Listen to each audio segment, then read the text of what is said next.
Welcome back, dude and dudettes, to another wild episode of Send It Mate. We're here to talk about all things hunting and outdoors. And today, we've got something that'll keep your gear running smoother than a dingo's getaway. That's right. Our show is brought to you by High Caliber, the gun and knife oil company that knows how to keep your firearms and blades in tip-top shape. High Caliber is like the secret sauce for hunters, anglers, and outdoorsy folk everywhere. It's like the magic potion that makes your gun and knives happier than a dog with two tails. You know, guys, I've been using High Caliber oil for a while now, and let me tell you, it's the duck's nuts. My rifle practically sings a lullaby when I take it out hunting. And speaking of lullabies, ever tried sneaking up on a deer with a squeaky gun? It's a prime way to end up with no venison in the freezer. You'll be hungrier than a vegan at a bacon festival. Absolutely. But with High Caliber oil, your gun will be quieter than a ninja in moonlight. You'll be stalking your prey with the grace and stealth of a mountain lion. High Caliber doesn't just keep things quiet, it also prevents rust and corrosion, so you won't find your gear looking like it spent a season at the bottom of a creek. That's right, and for you knife enthusiasts out there, High Caliber has got you covered too. Your trusty blade will slice through anything smoother than butter on a hot biscuit. So, folks, don't let your gear become a rusty, squeaky mess. Head on over to highcaliber.com.au and grab a bottle of their oil today. And if you use the code SENDITMATE at checkout, you'll get a special discount. I say again, use the code SENDITMATE for all your oil slick, stealthy hunting needs. Thanks to High Caliber, you'll be sending it in style and silence. So, gear up, oil up, and send it, mate. High Caliber, the ultimate oil for the ultimate hunter.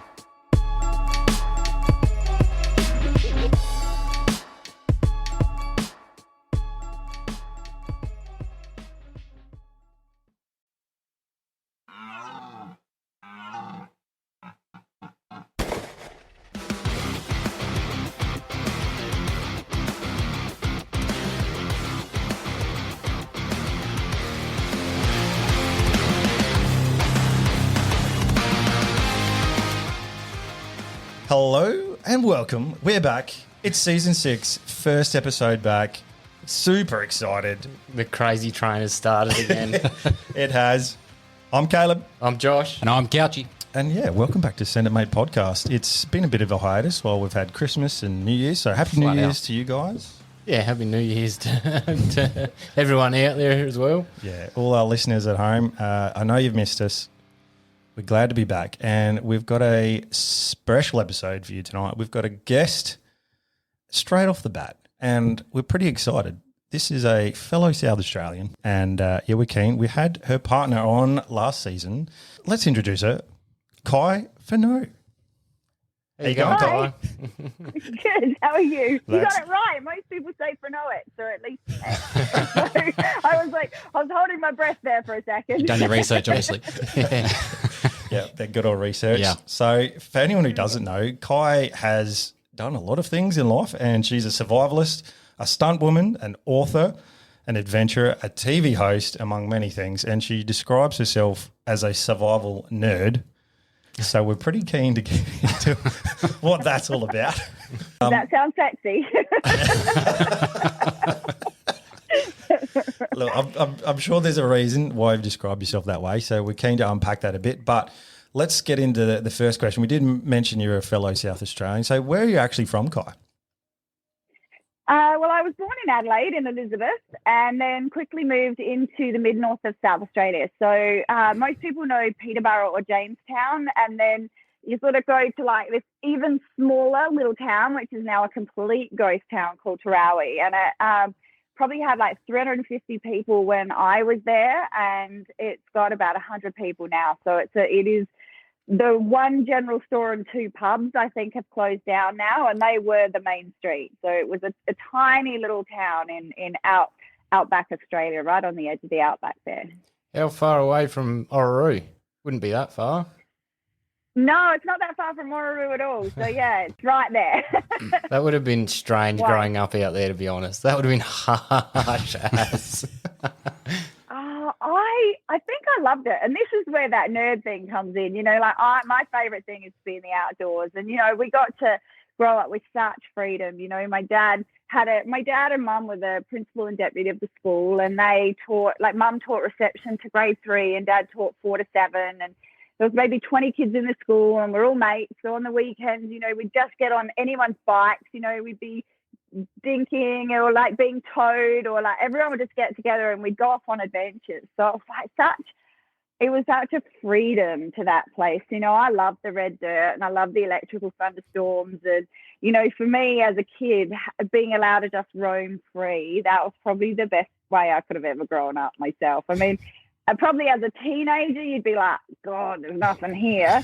But I'd moved on to like Narracort in the southeast by then and had a horse. And so, you know, I didn't have to spend those teenage years in that sort of town. That's a huge transition, desert to Narracort, like the lush, wonderful place of South Australia.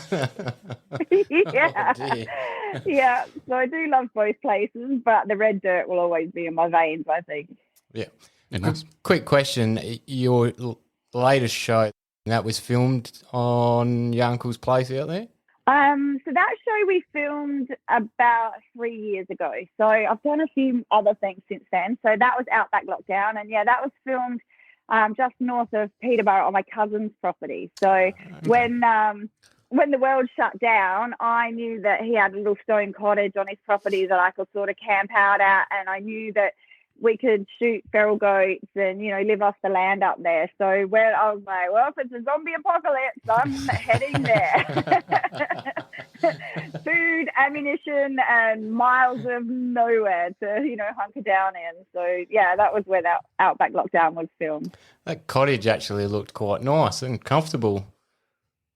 Well, we did make it so. Like the first time I went there was when I wanted to sort of prove to myself I could bow hunt goats by myself. You know, like quite often as a female, I'll go out hunting with other guys and everyone's like, oh, you're lucky they took you along and got you that nice goat. And I was like, hang on a minute. So I went off to my cousin's property to spend 3 weeks by myself, just living off the land and what I could shoot with my own bow. And when I got to that stone cottage, it was about 1.5 meters deep in like kangaroo and pigeon poo. And I spent like 2 days just digging that stone cottage out and like sealing it up. But when Caleb and I went back, it was still in quite good condition. And, you know, we put a table in there and you know, we did make it our home. So, yeah, it was pretty cool. How'd it go with the goats out there? Are they plentiful or hard to find still? Look, they come in waves.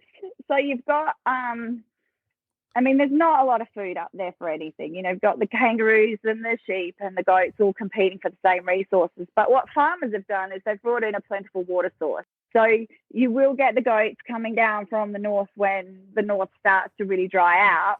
And, you know, then the farmers now, they've put a, like, you know, $200 a goat price on their head. So you just need a good little family of goats and it makes it worth your while getting a helicopter muster in, you know. So people now have made a business of like, look, if you pay us for the day helicoptering, we'll muster in all your goats, and it's like $1,000 for the helicopter and you get $20,000 worth of goats quite easily. So, you know, when I went up there the first time by myself, I literally would stop at the water source and I'd be like, which one do I want? You know, you could hear them coming down and it would just be like, I'd shoot one and it would die at the trough and I'd drag it out of the way and the goats are still coming in. Like, you know, it would just be like thousands of them. So when I was trying to get Caleb to come along, I'm like, yeah, there's millions of goats. We'll have plenty of food to eat. And my cousin had just done a helicopter muster. And so he'd come in and there was probably like 10 goats on 36,000 acres then. So That's typical. These little black hides, we chased them up and down the hills. Like you could see that in the TV show Outback Lockdown. There was just nothing. And then sort of we went up there just the other day and there's like, you know, they've moved sort of back in the area again. But we don't want the farmers to know because we're like, no goats here. Yeah, the old, how many did you see? 2. Yeah, but they were just small. We've definitely noticed because we hunt a few private properties up that way, and the farmers once upon a time didn't care, and then now it's like if you see a goat, nah, leave it, thank you. I make too much money out of those things. Yeah, Yeah. definitely. Well, you know, we're lucky. We trade work, and my cousin doesn't mind us popping the occasional goat in the fridge. So, I mean, he knows that we're not going to get many with the bows. It's a sure thing. Were you sustained solely on goat and roo, or did your cousin allow you to take sheep or something like that every now and then? No, we didn't take sheep because his sheep had dropped to a really, really low number. So it was basically, the roos and the goats. And then, there was occasionally some saltbush berries and stuff like that. But you know how dry it is up there. There's not a lot of bush tucker. So we both got pretty skinny because there wasn't a lot of fats in the diet. But, I mean, yeah, we got excited when my cousin actually accidentally drove over a bound snake, and we cooked that up for dinner because that was like just something different. I mean, Caleb can hardly look at Roo again now. I was about to ask, which would you prefer, goat or Roo? Well, Caleb makes a mean goat curry, so that's definitely top. But I mean, I can eat anything. I just some of the things I've had to eat on my challenges, like I don't know. So I'm not that fussy. Whereas his culinary background, he likes things to taste good. I'm just like, yeah, I'm all about is it going to give me enough sustenance for the next day? Like I'll just eat it. Well, it's a good attitude. While we're talking about food, Ky, the next question is, what is your favourite food? So is it something weird and wonderful, or is it just pretty standard? I just love a good steak, like a bit of Wagyu or something with all the fats through it.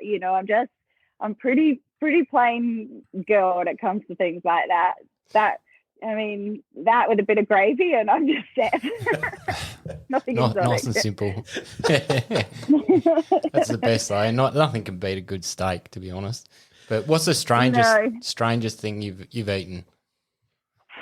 Well, I mean, I've eaten some strange animals, like when you're on these survival shows, anything's fair game. Like if it moves, I'm going to kill it and I'm going to eat it. But the worst was probably tadpole.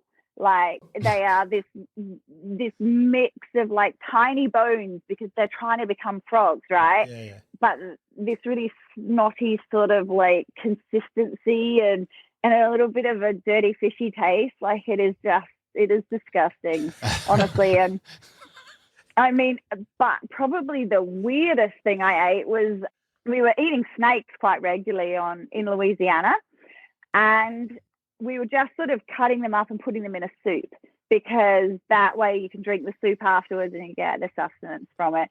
I definitely prefer to just cook things over a fire, burn it black at charcoal and then you can sort of eat anything. But we were making it into a soup and we didn't cut the musk ducts of the snake off, and it was reptile mating season. So they were putting out these pheromones, and we were sort of stirring the soup, and it had this like greasy sort of oily look on the surface of it. And I'm like, ooh, like, I don't know about that. But we both took like a big sip, and it was so rancid we had to throw that snake out. But from that moment on, I could smell where the snakes were in the swamp. Like, I don't know whether it's still the case now, but for a whole 21 days, I was like, yeah, there's going to be a snake over there, and this snake would come swimming along. It was so weird. Just on the snake cooking, what are the considerations, just say for a venomous snake or something like that? Obviously, the venom sacs you have to get rid of. Well, you cut off their head. The venom's sort of located behind the fangs, right? Yep. So you're never going to eat the head of the snake. But the most important thing to remember is even after the snake's been dead a long time, the venom can sit in those fangs. So if you step on a snake's head and you get the fang goes in your foot, even if it's been dead a while, it can still envenomate you. So the thing I always just remember is I'll cut the head off and then bury it with the fangs facing downwards quite deep if I'm going to be eating them. But to be honest, venomous snake tastes way better than non-venomous, and it's to do with the fact the non-venomous are constrictors, so they're kind of bigger and they sort of a bit more muscly, I guess, and they just don't taste as good when I'm out there. And I'm like, well, do I take the danger and take, risk versus reward? Am I going to take the one that could kill me, or am I going to take the one that tastes more delicious? And sometimes you've just got to go with the one that's going to be more delicious. So. I mean, at the end of the day, when you're trying to survive, you just got to get some protein, some calories and carbohydrates and whatever you need to sustain yourself in your body. What's it like being so hungry that you'll literally just eat anything? It's a pretty unfamiliar concept to a lot of people these days. But it's interesting. Like, I think it's such a psychological thing. Like, you think about it, you get to about 1 o'clock, 2 o'clock. I don't know. You guys might do intermittent fasting, or you might be okay with long periods of not eating. But most people, like, they have breakfast, and if their lunch starts to get a bit later on, they get all faint and a bit dizzy and lightheaded, and everyone's like, oh, I've got low blood sugar. You know, gosh, if I don't eat by 2 or 3, I'm going to die. And I'm just like, you've got 20 and a half more days to go before you're seriously in trouble, you know. So, Hypochondriac much? I've got so hungry that, you know, there's a grasshopper there and I've swatted it and cooked it over the fire. I mean, I've eaten little firefly larvae and I've giggled doing it because they taste delicious, you know. But, yeah, I don't know. I think you'd be surprised at what you'll do when you get hungry enough. You know, like a lot of people say to me, I'd never eat that. And I'm just like, you've just never been hungry enough. Yeah. You know, so you see someone on these survival shows that are like, I am not eating that. You're like, yeah, you just wait. That'll look delicious in a few days. Is there sort of barriers to go through with, like, obviously fighting for sort of survival with food? I imagine just say like sleep, you sort of get to that point and then you hit a second wind and you sort of like it becomes easier after a bit. Is it hunger the sort of the same sort of thing, or? 100%. So I have a weird psychological thing that I don't miss what I can't have. So I'm the worst person out there because I won't let anyone talk about food. Everyone wants to talk about food, but I don't actually get that hungry if I know that I'm not going to get food. Yeah. But your body goes through this thing, and like about day 3, you know, you're detoxing, but people think it's dehydration and starvation, but it's not. It's detox, you know, like the stuff that we don't even know we're addicted to, like sugars and chemicals in our processed foods. And obviously, like, there's the caffeine, but if people smoke cigarettes and alcohol, like all of these things are incredibly addictive, but we don't realize because we've never just gone cold turkey without them. So, you know, people go through this thing. So like day 1, you're just like firing on adrenaline. Day 2, you start to get a bit tired and a bit dehydrated and you get some water in you, but you're still feeling a bit off. And that's when everyone on the shows, you'll see them, they're like, I'm so dehydrated. It's like, well, you're detoxing, right? So day 3, 4, and 5, your body's panicking a bit because it's just going like, oh my God, I'm never going to eat again. Like, where is my food? What's going on here? So it's this real mental battle. But if you can fight through that, I always say day 5, 6, and 7 are the worst. You know, because that's when you start to be like, oh, you know, and you stand up and you feel like you're going to fall down. But if you don't eat by day 9 or 10, your body's like, so this is what we're doing then, okay? All right, well, this is our new normal. And then it finds this energy that I don't know where it comes from, but like day 10 to 18, you can still go without food. And then by about day 18 or 19, then your body is starting to eat the bits of itself that you really need to function. That's when the brain starts to go. So it's a fascinating process. But if you can observe it and not get scared by it, you can then sort of stay in the game.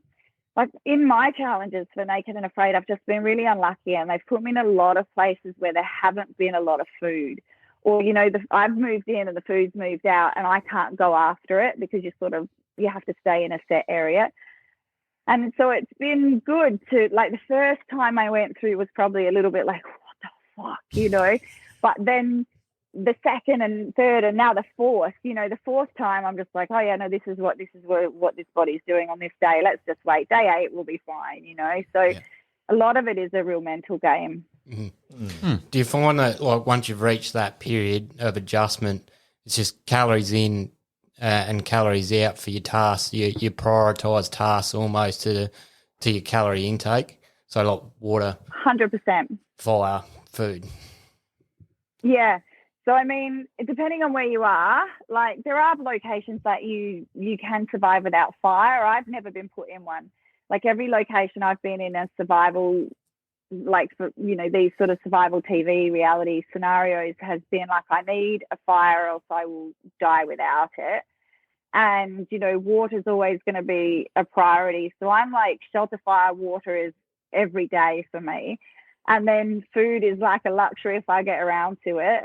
And you just have to decide what kind of food you're going to go for. Like, do I chase after that pig and burn 2,000 calories for what might be an unsuccessful hunt, or do I scavenge around and get some grubs out of the tree where I'm not burning as much and I'm getting some good fat? So it's a calories in versus calories out decision after that, for sure. Obviously, the other element in a show like Naked and Afraid is the fact you're naked. Yeah. How do you even notice that? Like, because you're busy surviving, is that just in the background, just a thing? You just don't have any clothes? Yeah. So, I was on the first season of this show, so nobody had any idea what it was, and when they asked me, I said no twice, and they called me back. Like, they were just like, no, but wait, we really need you. And they were really struggling finding females that they thought could last the time on this new show. And so we really were the social experiment for the rest of how this show ended up. And they didn't know what people would do or how they would cope. But, I don't know if you've seen the first season, but there were 6 episodes to the first season, and you've got beautiful beaches. You've got like bloody Maui and Costa Rica and Panama, Africa, like, looks pretty cool, right? And then they're like, do you know where we're going to send the Australian? We're going to put her in a swamp. It's going to be cold, and it's going to be dirty, and it's going to be awful. And like, so I've seen all these locations, and then suddenly I get my call, and they're like, hey, we're going to send you to the swamp. I was like, screw you guys. But literally, like, I'm in a canoe, this guy's paddling me along, and then you get there and the whole crew's there, and the producer comes over and they're like, okay, this is the time, you need to take your clothes off now. And you just go, like, every single time I'm like, in my head, I hear this little voice going, is it too late to back out? Like, it's just like, I know what I signed up for, and now I've done it before, but there's always that moment I'm just like, oh my God, that's right.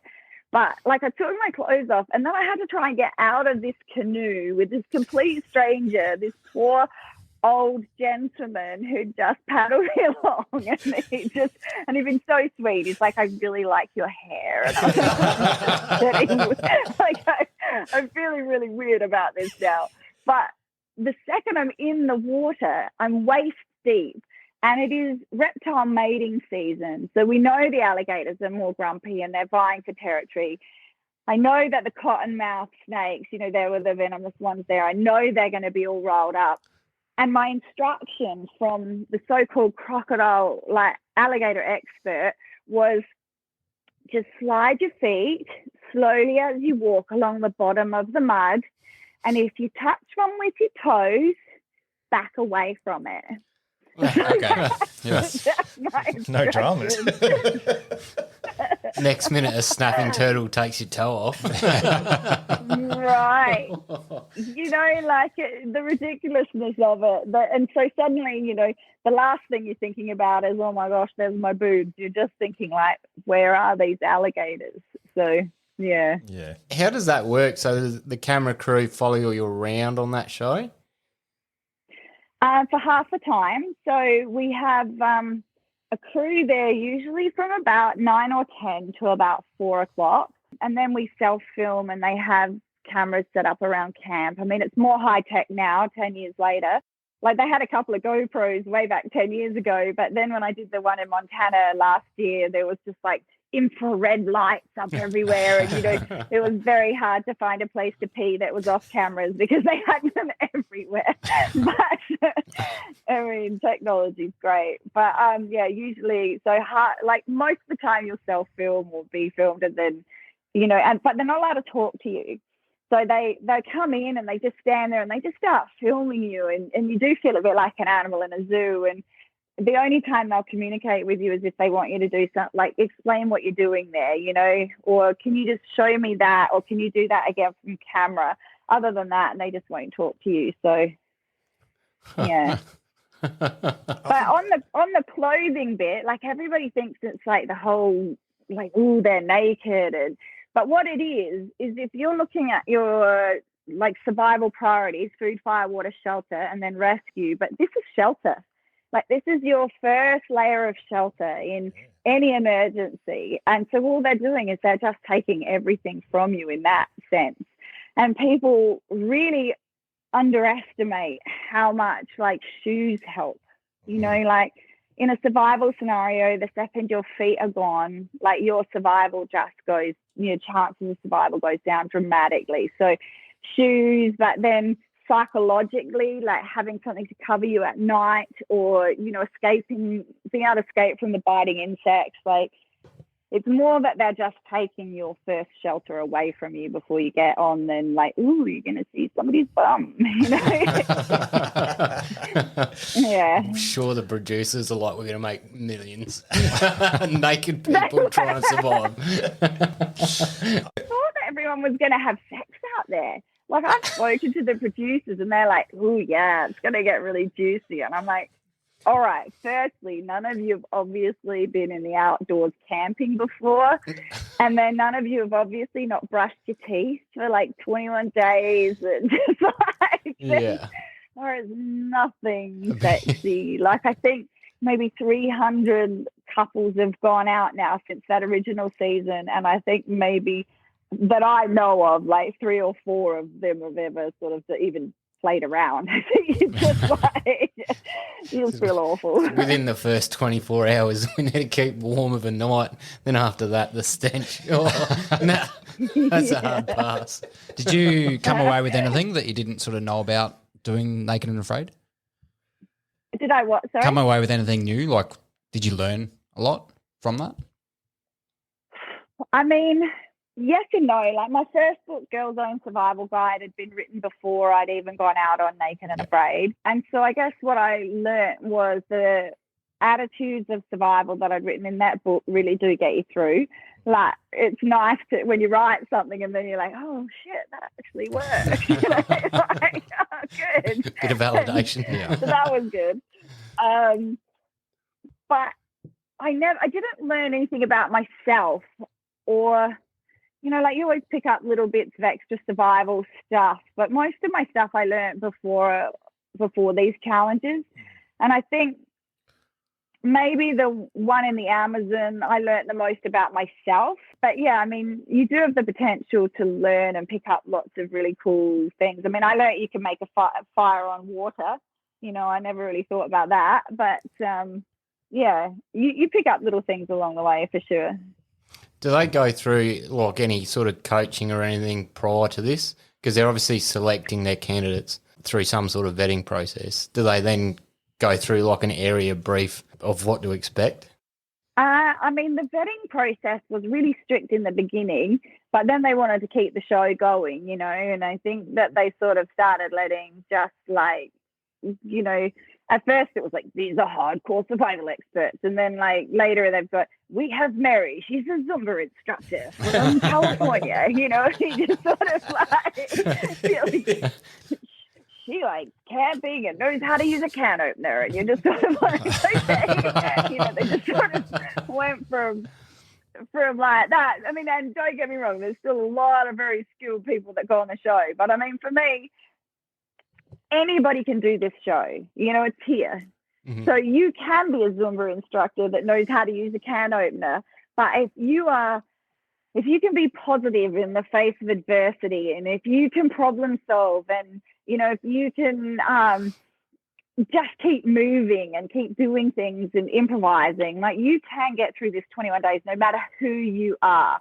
So you don't have to have skills to do it. That's sort of, I guess, one of the first things that I will say about it. But yeah, so they do this vetting process, and then you're meant to have a local expert who comes along, and that you spend like a couple of hours on a day before going into a location with them.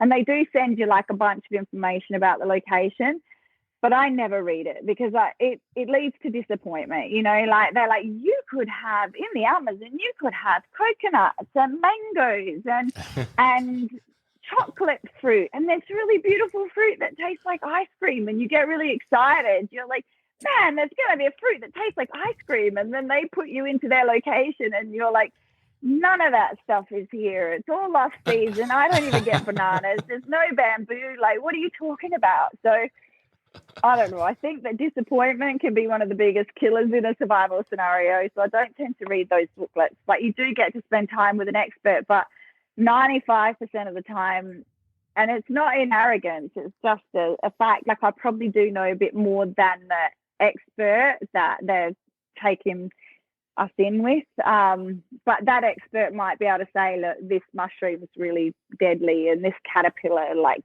gives an electric shock. So you can pick up a few little bits of pieces. Yeah, that'd be handy to know. Yeah. Don't eat this caterpillar. Now, Ky, you've done some pretty interesting stuff over your life, but what was your first job? You know, I saw that question and I was trying to think what my first job was. I feel like it was fruit picking. Oh, yeah. Like when I was 15, you know, like I did fruit picking. I did postal. I was a checkout chick at Woolies, you know. I mean, I did all those sort of basic jobs. But the first sort of real job would have been an outdoor guide. So I got a Bachelor of Business Management, you can tell. Yeah, I use that a lot. My dad always likes to say this is where a Bachelor of Business Management gets you, like barefoot in the desert.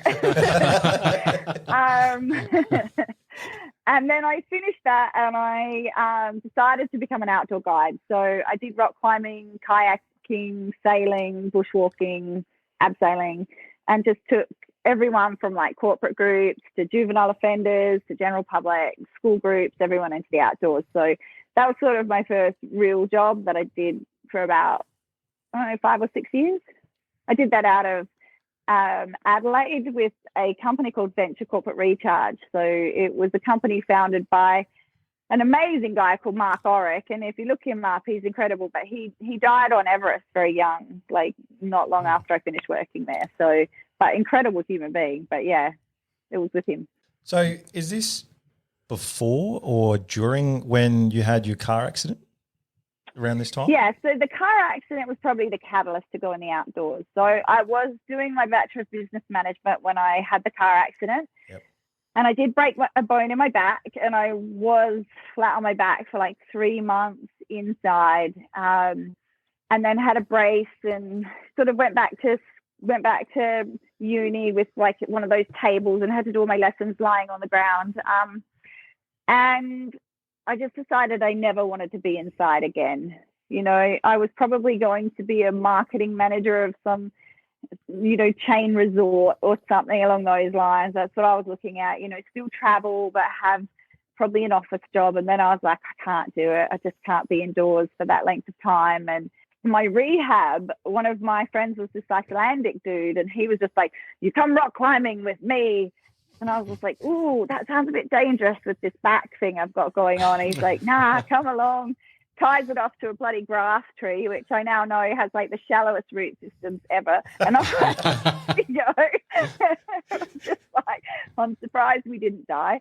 But yeah, and that's sort of where I started doing the rock climbing and just really loved it and moved into the outdoor pursuit from there. So how did that bridge across to being a stunt woman? Oh gosh, so I think, see, this doctor told me I would never be physically active again for the rest of my life. So I'm lying there, I'm in the hospital after the car accident. The guy's like, hey, guess what? You've got a broken back. You're never going to be able to play tennis again. You know, like any sport. And I think that if you get to know me, the worst thing or the best thing you can do is to say no. And I'm just going to be like, what? No. It's a curse. I've ended up in some really hectic situations as a result. But one of the things that, yeah, so I think I pushed myself really far being an outdoor guide. But then I was looking for a new career because I'd spent like 6 years just barely sleeping at home. I was outside all the time and I was starting to get a little bit jaded, and I wanted everyone's experience in the outdoors to still be special. And it's not going to be good if I'm like, yeah, it's just another bloody bird, or, you know, like, oh God, this tent's rough, like I didn't want to be the one complaining out there. So I was literally playing a game on a sand dune, and a kid on a school camp was just like, "Oh, you should be a stunt woman." I probably cartwheeled down the sand dune or something, and I was just like, "Huh. Well, geez, that sounds interesting."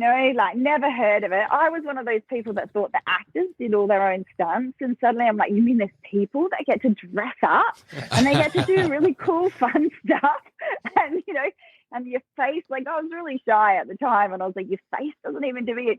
No one will even know it's you, but you could do that stuff. And I was always dressing up as a superhero as a kid. I was always like playing with my two boy cousins, like Batman and Batgirl and all that sort of thing. And just the idea that you could get paid to play a superhero was just like, what, really? After breaking your back too. Yeah. Right. I'm going to become a stunt woman. Right. And then I was like, and that could be even harder than what I'm doing right now. Let's see what this body can do.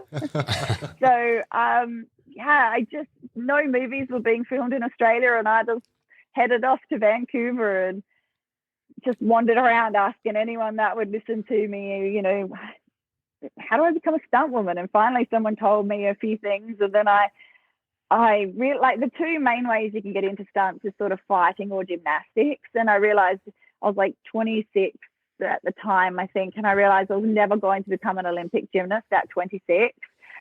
Could barely cartwheel, to be honest. And then so I decided to fight, and for some reason I'm a natural. I just any weapon I pick up, it just feels like it at home in my hand, and like swords, long staff, Carly sticks, anything. I just really took to it. And so 3 years I trained almost every day and managed to get in because of fighting. Oh, wow. Nice. Your first gig, was that Blind Spot or? No, that was my last gig. So my first was on a show called Dead Like Me, but my second, I got to fight Hercules. Kevin Sorbo when he used to play Hercules. I don't know, you guys might be too young. But you had Xena, Warrior Princess, and then you had Hercules, right? And I'd watched Hercules as a kid, and suddenly he was on a show called Andromeda. Oh, yeah. And he had to fight this red-headed girl who was my height, so they just popped the wig on me, and suddenly I'm there, and I'm like, I'm fighting Hercules.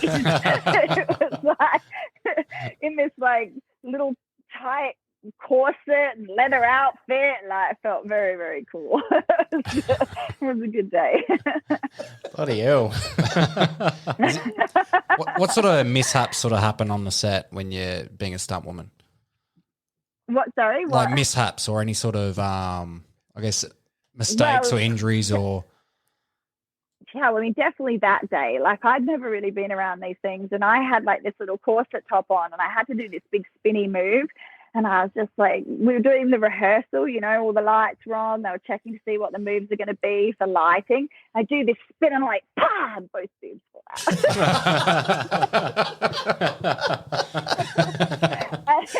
And I was just like, and the wardrobe guy just comes over, he's like, oh, tape on that. This is not the sort of movie we're making. What are you doing? I just had to suck it up and carry on. But, there's lots of, I mean, you are doing the things that are dangerous, right? You're doing the things that if it was safe, the actors would be doing it. So every day, it's a bruise or a cut or a break or a sprain or a whiplash or, like it's very rare that, and because I was doing the fight sequences, I got known for being able to do fights and big smashes, which is not the thing that you want to get known for. Those people out there that want to become stunt performers get known for being the ones that run away from the danger or something, like it's way easier. But yeah, so I got to do some really cool wire stunts, and my rock climbing background, they just felt good putting me on a rig. And my like third or fourth job was doubling Sharon Stone in Catwoman.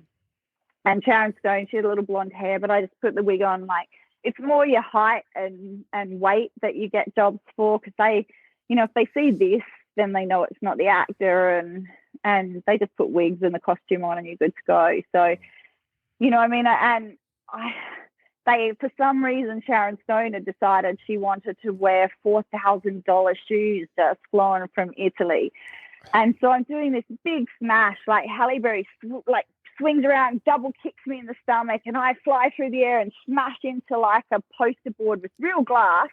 The glass breaks and it falls down on me, and I have to land, and I have to like put this thing like down in a certain position through all this smashing, because they've already established that that's where that pole is, like in later shots. And at the last second, the wardrobe lady comes up and she's like, could you really look after those shoes? You only got 2 pairs. Oh, Sure enough, first take, I'm like, yeah, and I look down and the heel's like broken off the shoe. I'm like, oh. What you get, I guess. Right? Okay. I have to ask, what's it like working with celebrities? Because obviously they're just normal people, but we look at them as a celebrity. So, we look at them completely different as to how they would, I guess, really be. Is it like anyone good to work with, bad to work with? I always say it's like any business. You know, you work in a business, there's dickheads and there's really nice people that you really like that are down to earth. And the film industry is absolutely the same. You know, it does cater to a certain demographic that is very narcissistic, and, you know, and then you take this person who, you know, who really does just want to be seen, and then you give them everything like a spoiled child, you know, like, oh, your trailer's not big enough. I want a bigger trailer because that person's got a bigger trailer. And then they're like, here you go. And they're like, wow, if I throw a temper tantrum, I get these things, you know, I just want the blue M&Ms. And they're like, oh, okay, just give them the blue M&Ms. You know, we need to get them to that. You know, so it is an industry that does foster that. But within that, you know, like you get your Chris Hemsworths and your Hugh Jackmans, and, you know, I mean, so the Aussies are okay. What's that? So the Aussies are okay. The Aussies are great. You know, Sir Anthony Hopkins, like Sir Anthony, like he has a sir for acting.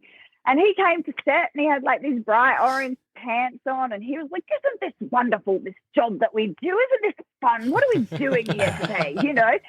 And that was when he was playing like Odin on Thor, you know, and all he's doing is riding a fake black horse, you know, and this is a guy that's won Academy Awards for his acting, you know, and he's like, has to just be like, whoa, on a horse. And he's like, this is great, isn't it? You know, so like you just think.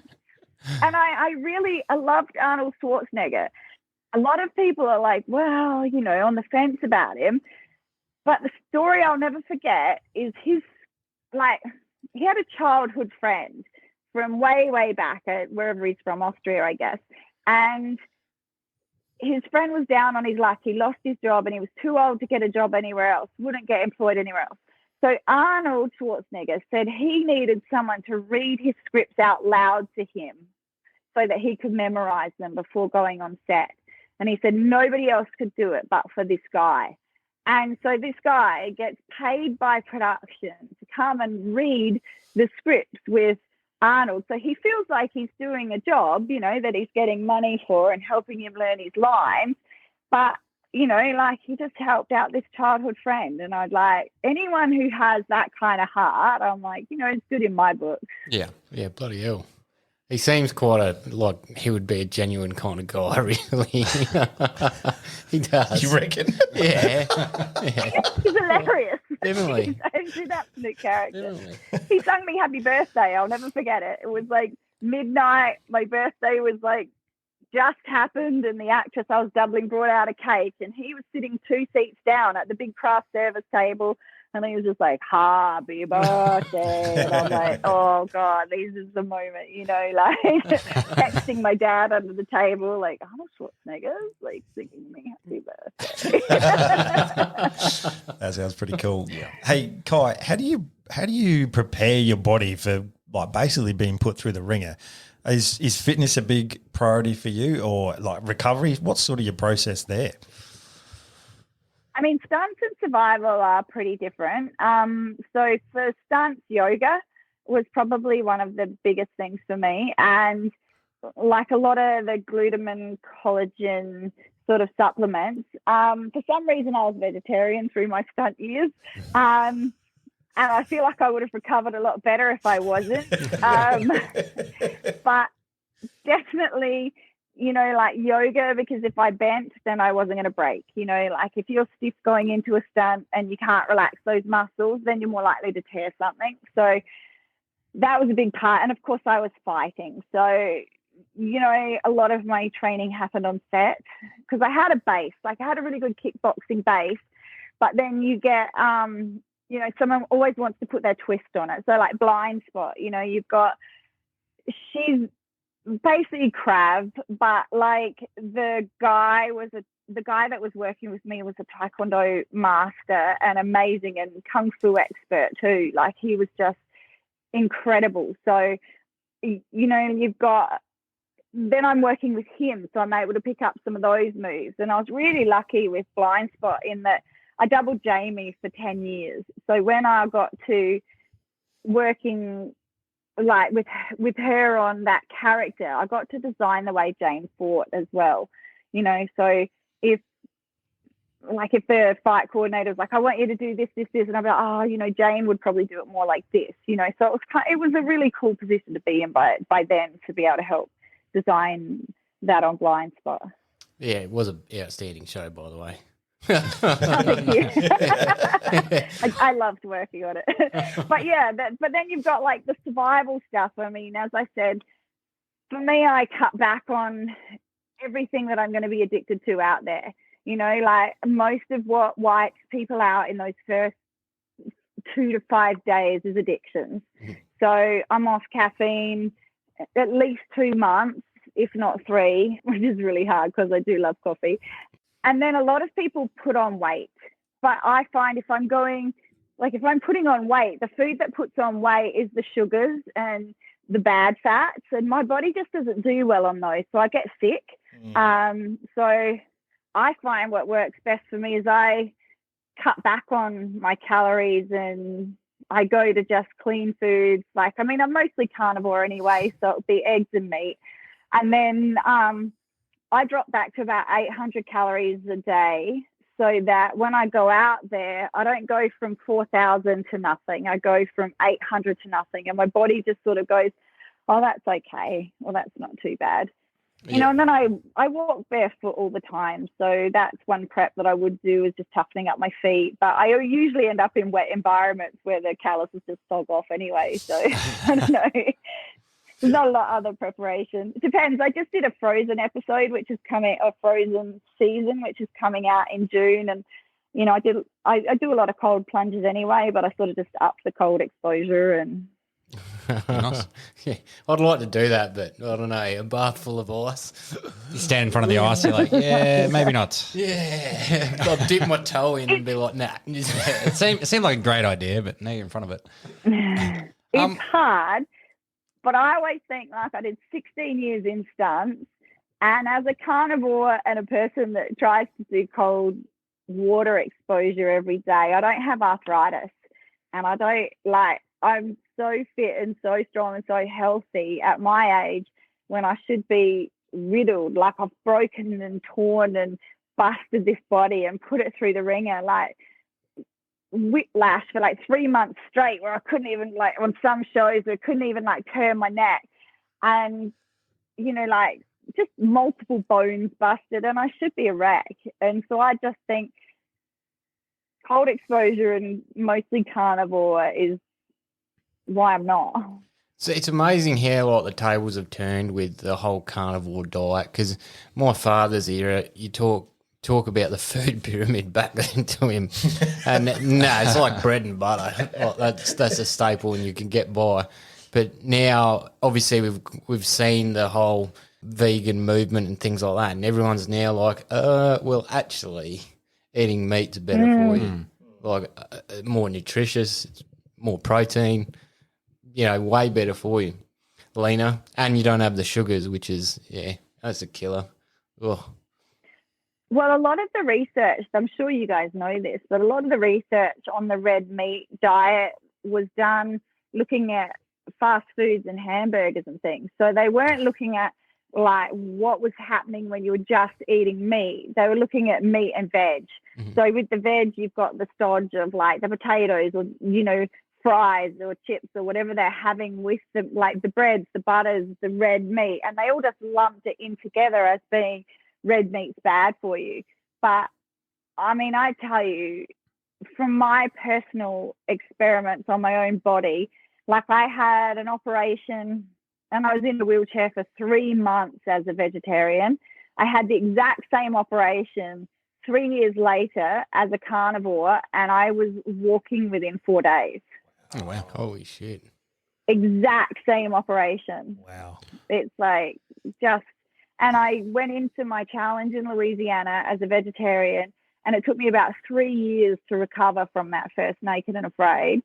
And the last 3, I've walked in as carnivore and walked out and started training and like barely blinked. It's amazing for my body for sure. What caused your transition from vegetarian to carnivore? Well, I was a vegetarian because I had a liver condition that the doctors said I take too much iron from my food, and they said the only way to manage it is either be vegetarian or donate blood every week. And I was like, who has time to donate blood every week? So I just became vegetarian, and I just got sicker and sicker and sicker. But I did it for about 20 years, and I just sort of battled through it and had all the supplements and like all the stomach issues and all the tablets to try and get everything working properly, and just was like, no, this is really healthy for me. And then finally I was getting really yellow, and someone's like, you know what, I've heard of that liver issue that you have, and I've heard that someone cured it from being carnivore. And I was like, right, the next day I just had like 3 steaks. What was it like eating steak for the first time in 20 years? Yeah. Amazing. So you didn't sort of wean yourself onto it? Like, yeah, no weaning required, just 3 steaks. Smash it. 3 porterhouses, boom, the next day. And it was incredible because I've been taking bloods, because you have to before all these challenges, and all my blood work was all over the place. And since being carnivore, I've taken blood tests a few times for other shows, and my bloods are perfect. So everyone's just like, well, you're missing all this nutrients, or you're not getting this, or you're not getting that. And I'm like, well, I don't know, but look at this. This is scientific proof that for my body, this is working, So, and my body was just starved for it. Like I always say, when you put a bit of broccoli in, you don't get that instant hit of just, like when you take a bite of red meat, I feel it just like kicking into all the places it needs to kick in, and my body healing and repairing and nourishing. And I've never got that from a piece of broccoli yet. You think that was due to your 20 years of being vegetarian? Yeah, probably. Oh, yeah, my friends were a bit shocked. Yeah, I bet. So I've got a question. So you're mostly carnivore. What's your cheat day look like now? Everyone's got an Achilles heel, like apple pie or something like that, surely. Is that your Achilles heel? Yeah, it is.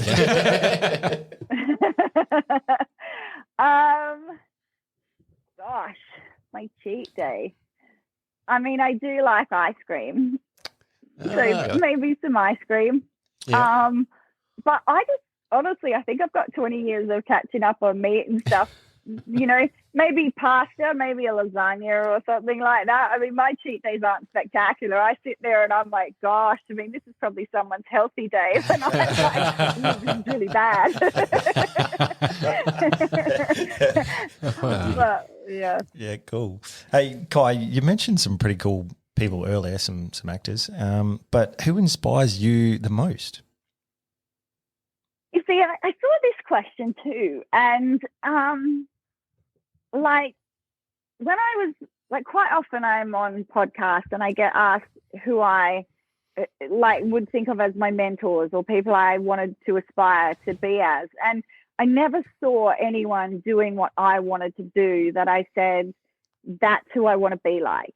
You know, like there wasn't anyone really visible. There wasn't any females in the survival realm. There wasn't any females that I saw that were really hunting, and there wasn't any stunt females that I knew of, you know, like, but my inspiration, like I quite often teach kids stuff, you know, like I do a Camp Courage. And honestly, I get my inspiration from working with other people and seeing what they're prepared to do to create change in their lives. You know, like I feel like my battles are really physical, but other people just are going through such harder things than me. You know, like when I was in the Amazon, this 21 days, it was an Alone episode, like not of Alone, the TV show, but it was a Naked and Afraid Alone. Yep. And it was the hardest thing I've ever done. You know, they put me in wet season, so everything was soaked. Like to get a fire going, it was a nightmare. I had massive storms come through all the time. In wet season, I mean, you guys as hunters know that if animals don't have options, they're all going to come to the same place. As soon as you have water everywhere and food sources everywhere, you move in, they move out. They can go anywhere they want. And so I couldn't get food. Like I had traps everywhere. I had snares. I had deadfalls. I made a fish basket, even though I knew that the water wasn't conducive to it. I was trying anything. You know, I was just desperate for food. And I was eating like little firefly larvae, and they grew in cacao nuts, so they were delicious, but I was just getting like 7 little maggots a day that I was eating, and it was just like it was desperate. And I would just lie there and like I have a couple of kids I mentor, and I was like asking them, like one of them was sort of on the edge of deciding whether she wanted to keep going or not. Like she was really in a bad place, and I thought, God, if I ask her to keep going through her battles, like I can't quit on this, you know. So it's sort of seeing the people around me and the choices they're making and the courage that they have within different situations, I think inspires me. It's a good answer. Yeah, it's a bloody good answer. It is. I like it. Yeah, wow. I'm glad we changed that question for this season, by the way, boys. Yeah, it's a much better question. Because this is the only question we've changed in 5 and a bit seasons, because we used to have what did we have? Who would you rather trade places with? Who would you trade places with? And so many people towards the end were just like, nah, I like my life. I don't want to trade places with anyone.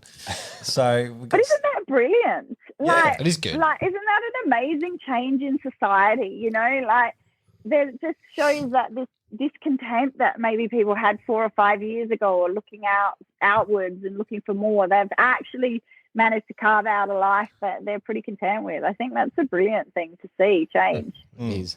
Definitely. And would have been my answer too. Exactly. Well, on your travels, what is the most dangerous thing you've done, Ky?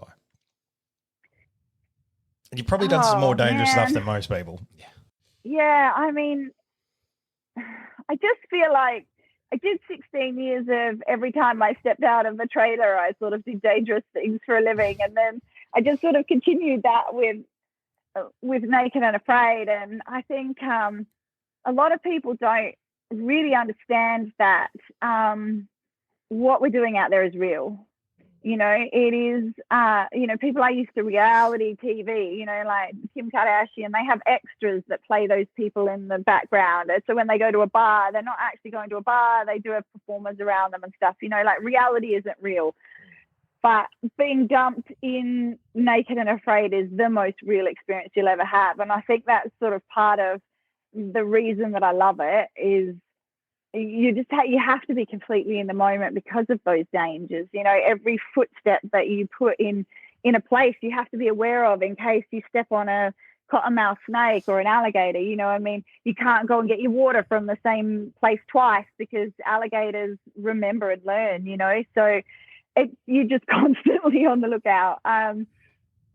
So it's been a kind of 20-year battle with danger with me, I think. So shit, I don't know.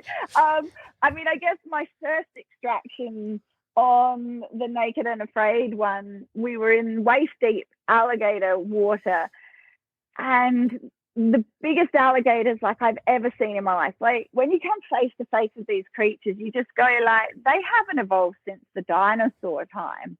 And like I've bow hunted alligators and got one, and I've cleaned the skull myself, and its brain is like this big. Yeah. But they are like they're built to be predators. So I'm in this lagoon and I can see 5 massive alligators around the lagoon, and they're like, okay, get it ready. The helicopter's going to come in and rescue you guys. And then the helicopter comes in and all the alligators sink under the water. So now I know that I don't know where they are. You know, when I've got eyes on, I'm all right. But now I'm like, they could be anywhere. And so if you've ever watched that first episode with me and Billy, or if you ever watch it in the future, you just see me and I turn and I look at Billy, and then I throw everything away and I start swimming, because I'm just like, I don't have to be faster than the alligator.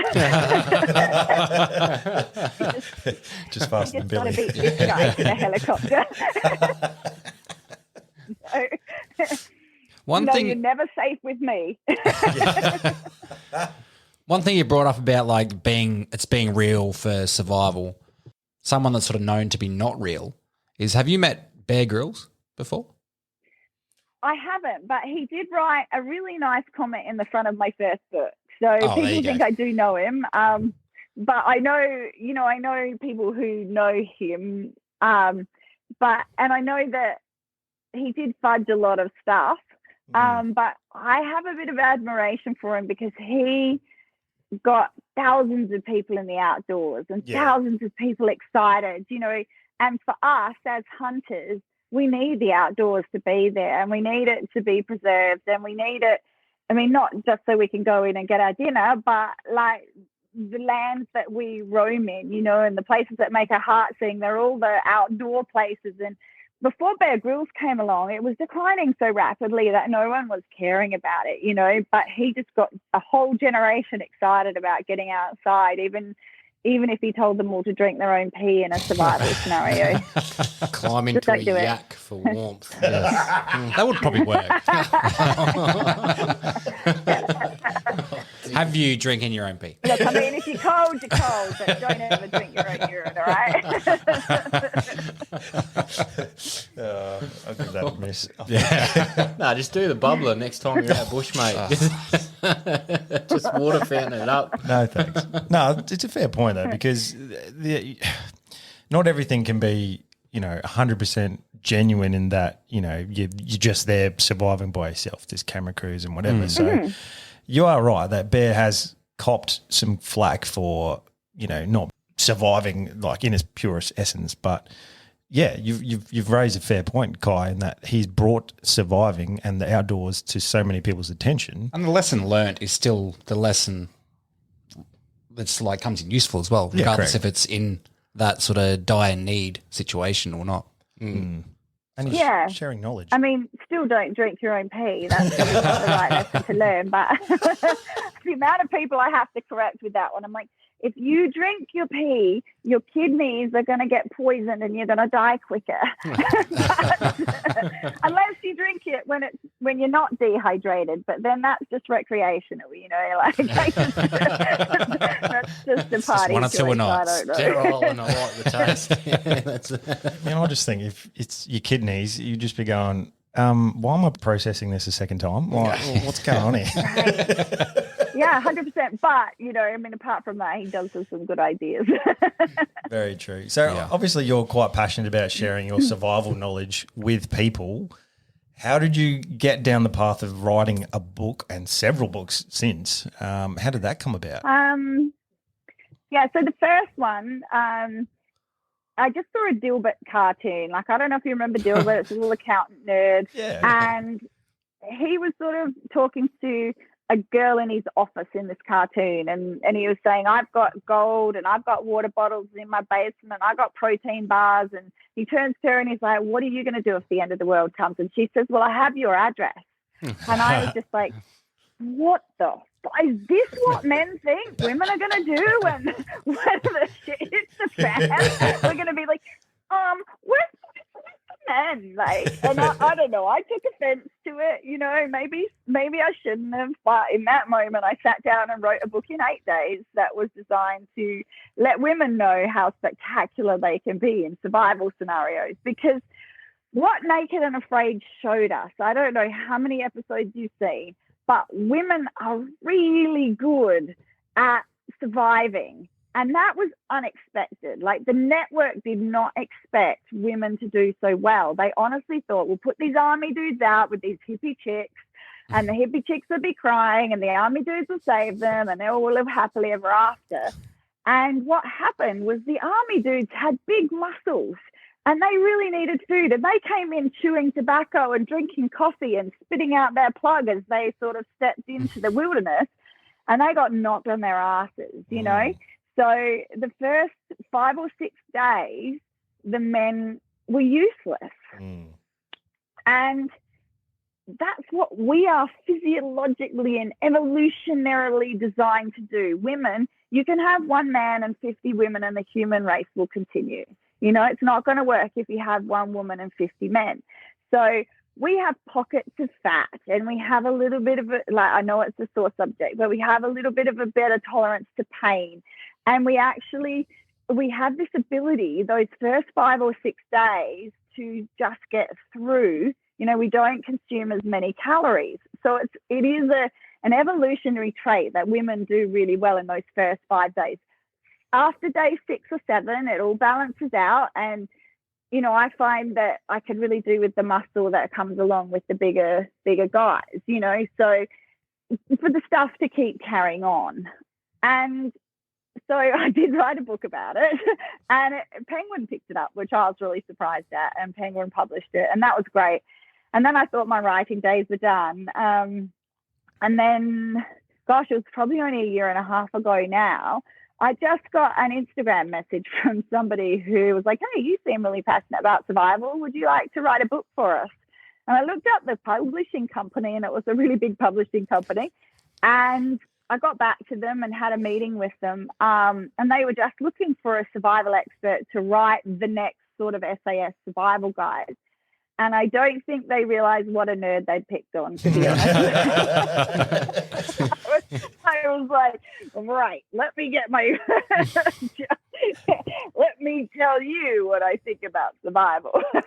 So all my years of anything I've ever done since I was a kid came spewing out on page, and they made a beautiful book out of it. You know, like, I take credit for the words, but the way they put it together was just beautiful. And it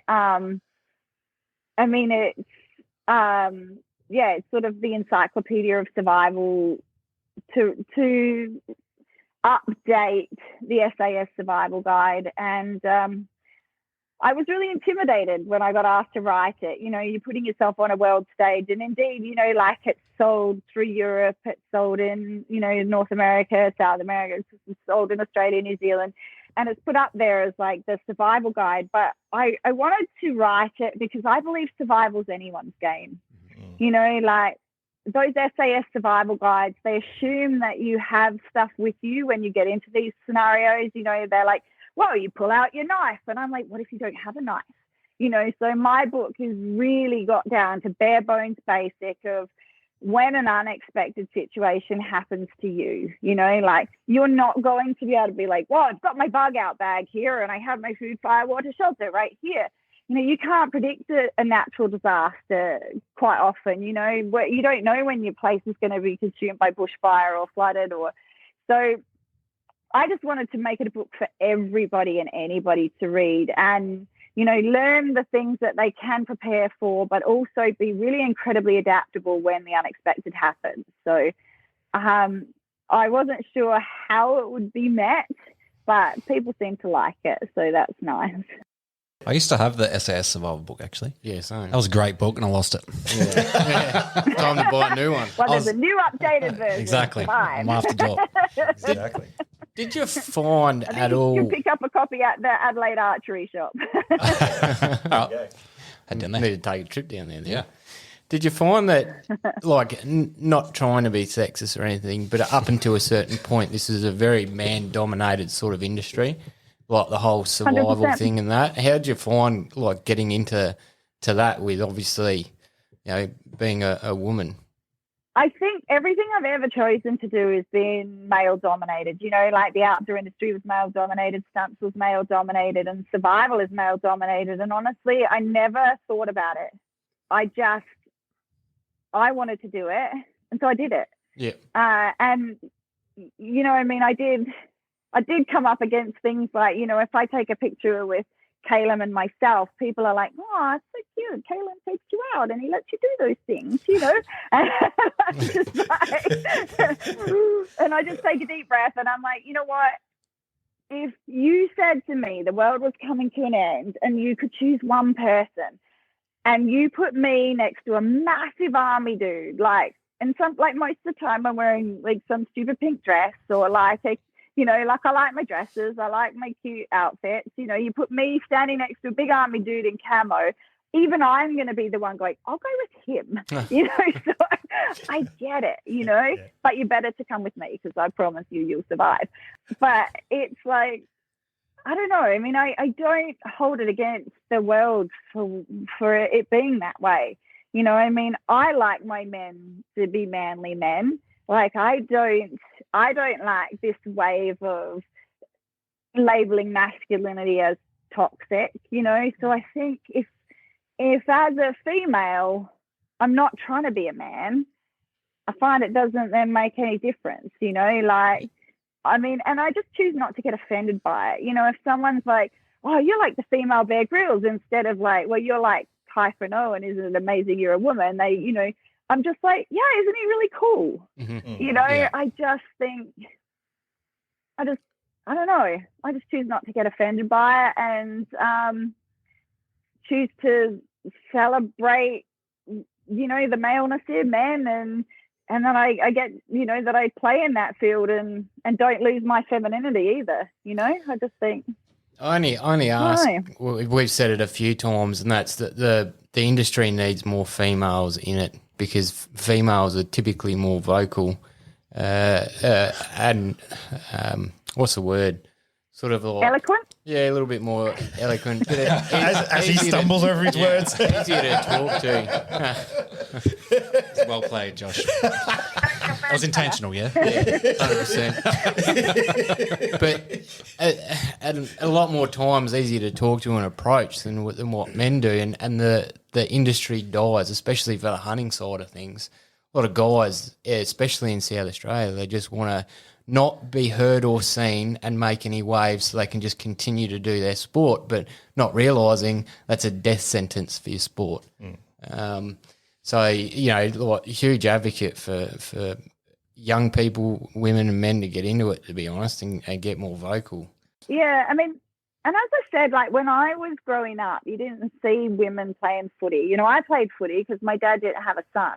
And I could bowl a middle stump cricket ball, but you didn't see it. Mm-hmm. And I went to like Women's Health Women in Sports Awards just recently, and a lot of these women were sort of leaders for women becoming great in a lot of these different, there was women cricketers and footballers and all this sort of thing, and they were the leaders. They're the ones that are creating the change, and I feel like you'll see it come through now. Mm-hmm. Like people see us as females doing these things, and it makes it okay for the younger generation coming up. So I think you'll probably see an increase in it now. Like I had an experience in America. Myself and my partner on the last Naked and Afraid, Gabby, were doing a book tour with my book, and I brought her along because I'm a bit shy in those kind of situations, and she's a total extrovert. So I hate it when people come and go, "Oh my God, did you do that?" And I'm like, "No." Like, they just get really embarrassed like to someone else. But there was a guy, and he was a single father, and he brought his daughter to come and speak with Gabby and myself.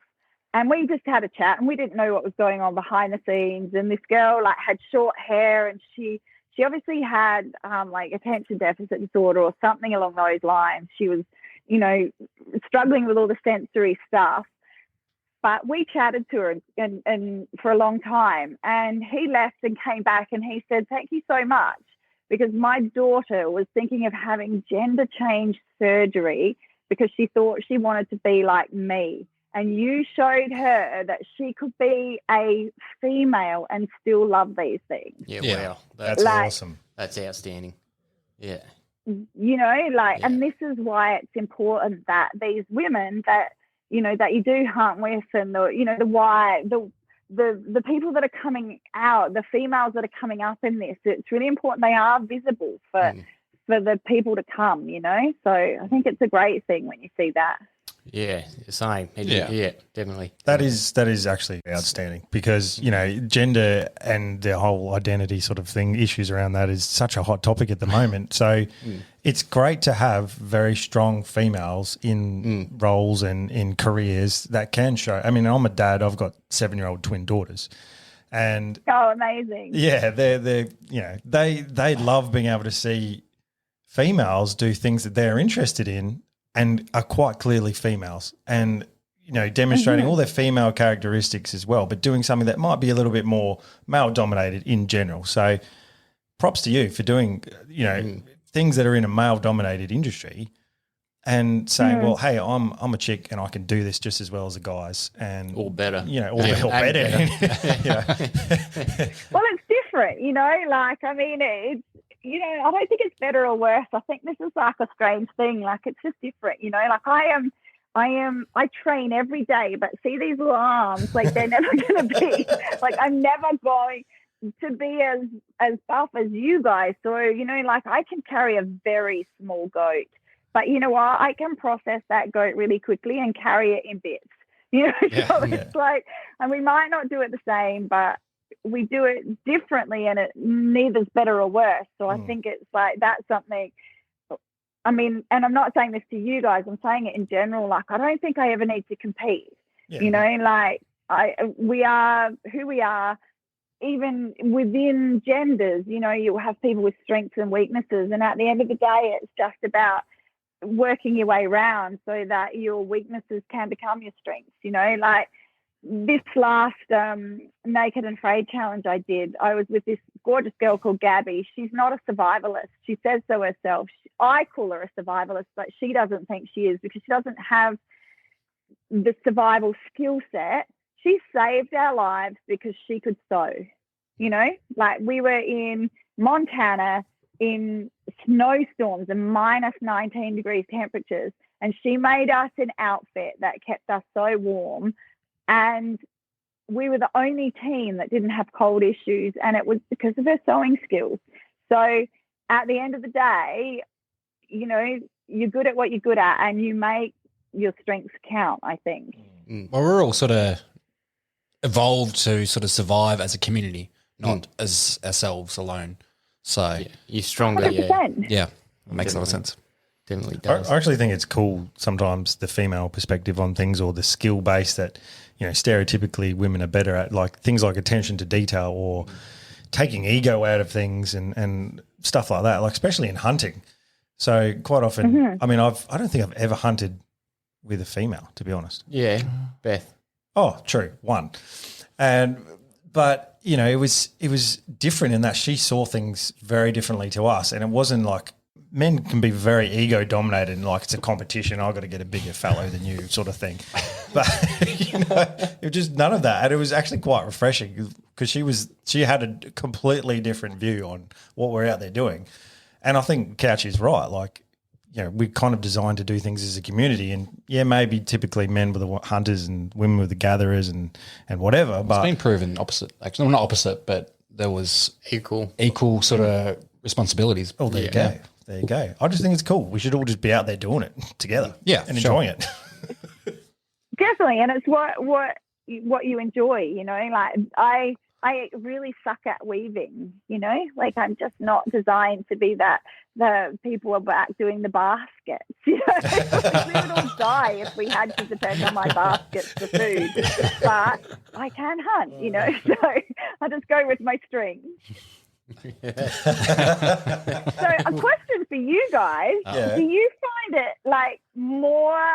Just out of curiosity, as a female, do you find it more like of an ego thing to hunt with a woman? Like, are you in competition with her because you worried about the male ego, or is it more when guys get together that you I think get it's between more us, competitive? us lot that gets competitive. Yeah, guys. I think that's just because Interesting. we're close. Well, we know each Yeah, other and probably. known each other for so long. But no, because I've learned some strange things from people that I just wouldn't have expected it. Both male and female, both out hunting. What? But like, I guess like you put yourself in a hunting situation where you don't know the person or you know them very little. You sort of have that sort of little bit of anxiety to perform well. So in a way, I feel like it's the same as competing because you sort of there's an ego behind that to how you should be performing. If you know what I mean? Yeah, I get what you mean. I do. I don't know. Typically, if we would go out with like hunting with a female, we'd know if they've been out hunting before or sort of where their level is at. Yeah. Because, you know, we're the ones typically taking them out. So it's a hard question to answer. And you don't want to go out and then butcher their animal. I mean, Do you guys take it in turns? Like, do you because Caleb and I both have to do like, was it your first shot last time or was it my first shot? Like, we both have to remember, like, we take it in turns at first shot, you know? Yeah. So, because we're generally side by side or we're in contact, like, as we're scouting and hunting. So, I mean, he's probably told you he wants to do the deer stand in the tree. Did he talk about that? Yeah, he did. Yeah, so I always joke that I'm going to be running around scaring all the deer off before he gets to his stand. But yeah, I mean, we try and take it in turns on who's going to get the first shot. But then if you're in the position for a better shot, then you naturally just let the other person take the shot. So I don't know, do you have that, or do you like sounds like you're normally taking someone hunting, so you probably let them have the first shot or something? Yeah, with us, we try to have a bit of a plan of who's going to shoot what. But we just went out actually in early this month, and the theory behind that was whoever spots the deer can have the shot at the deer instead of being like, all right, it's your turn or whatever. Yeah. Just That's a good idea. yeah, to keep it like each other on their toes a bit more, I guess. Like, you know, yeah. Oh, Yeah, and reward your spotting skills. yeah. Yeah. So, I mean, that's a competition in itself. Yeah. The worst hunters, because we'll all be sitting there. One of us will spot a deer and just be like, deer! Just big sudden movements in a loud voice. You're like, we all do it though. We're like, oh, well. Yeah. That's an interesting question you I'm posed to used us. to hunting by myself, you know, so I hunted with Jack Spinks. Have you heard of Jack? Yeah. Yeah. Yep. He's Trad bow an hunter. awesome bow hunter. Yeah, so when I decided I wanted to hunt, on my way to do the solo thing by myself for 3 weeks, I thought, well, geez, I should really go and see someone who's hunted a goat. So my first goat was with Jack, and then 2 days later I was by myself, you know, in the wilds and trying to be like, wow, I mean, how does this hide thing come off, you know? Yeah, so I've hunted with him and he's always amazing. He's fantastic and so humble and just really excited and passionate about people hunting with him, you know, like nothing makes him happier than sharing someone else's hunt. You know, he's really good with that. And then I was by myself for a long time just hunting. And then, Caleb's come along, and then we've had to be like, hang on. And you scared that one. No, it was the twig that you stepped on. Makes good for good dinner conversation. Yeah, when there's someone with you, there's always that person to blame. Yeah. Yeah, exactly. Instead It was never Yeah. me. How'd you go on your first, like the first 3-week hunt? Did you manage to get a goat? Yeah, and I can eat a goat in 3 days. So I was pretty impressed with that. The whole goat, 3 days. So there was an abundance of goats, and I just staked out a watering hole. I can't ever really explain the feeling of how right it felt to bow hunt my first goat by myself. I picked, I know how to shoot a gun, I was brought up in the country, and it's the first time Caleb and I went out hunting, because he's really good with guns. He's like, do you want me to put a melon up here for target practice? And I'm like, nah, I'm okay. Boom, headshot. He was just like, okay, this is about the melon practice. So I know guns, but as soon as I picked up a bow, I can't even do compounds. It's got too many bits to it. But much like the swords and the weapons that I used on set, the bow just feels so right in my hand. And I had to practice for a year before I got confident enough to think right, I can hit an animal. But still, I hadn't really killed an animal before. I step over ants. I'm the keeping spiders out of the house with my hands. I don't kill. I just don't kill. And so, and I'd been vegetarian for 20 years. So then I was like, right, well, there's this animal. And I just it all came down to the water, and I just stood up and shot and got the double lung. The thing reared up, made a horrendous noise, as goats can do, and just fell over. And I was just like, it felt so freaking right. I'm this is what we need to be doing. This is how we need to get our food. This is real, and this is life, and this is, I don't know, I've never felt more in my body and in the right place. And then it was bloody heavy. It was a big black thing, and I dragged it away from the water hole so all the rest of the goats could keep drinking. And then it was so hot, and I had to skin it, and I wanted to keep the skin. I made leather out of the skin, and I wanted to keep the skull, and so I boiled that down. But I was also just staying in this stone cottage with no running water or anything like that, and then cut up this goat and just ate it for the next 3 days, breakfast, lunch, and dinner. And then I was like, okay, one goat in 3 days. And then I just went out every 3 days and got another goat. That's a good effort. That way. Whole goat in 3 days. I feel like that's quick. Yeah. That's more than 800 calories a I was day. very hungry. Yeah, ate well. Here's a They question. weren't very big goats. Here's a question for you. Have you done much hunting in the States? Yes. I've hunted alligator and pig, and I don't think I hunted deer in the States. So just alligator and pig, and then just on the shows, with primitive weapons and stuff, but not an organised hunt. Yeah. Is that on the cards for you to do? I've just got tons of friends over there still, because I lived there for ages, and they're all in that hunting community. A lot of them are friends of Joe Rogan, the Cameron Haynes, it's the Sorinex sort of group.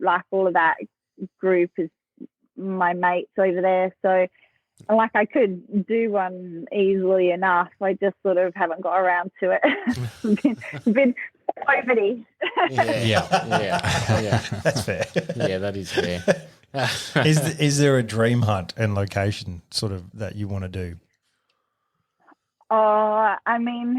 I'd love Africa.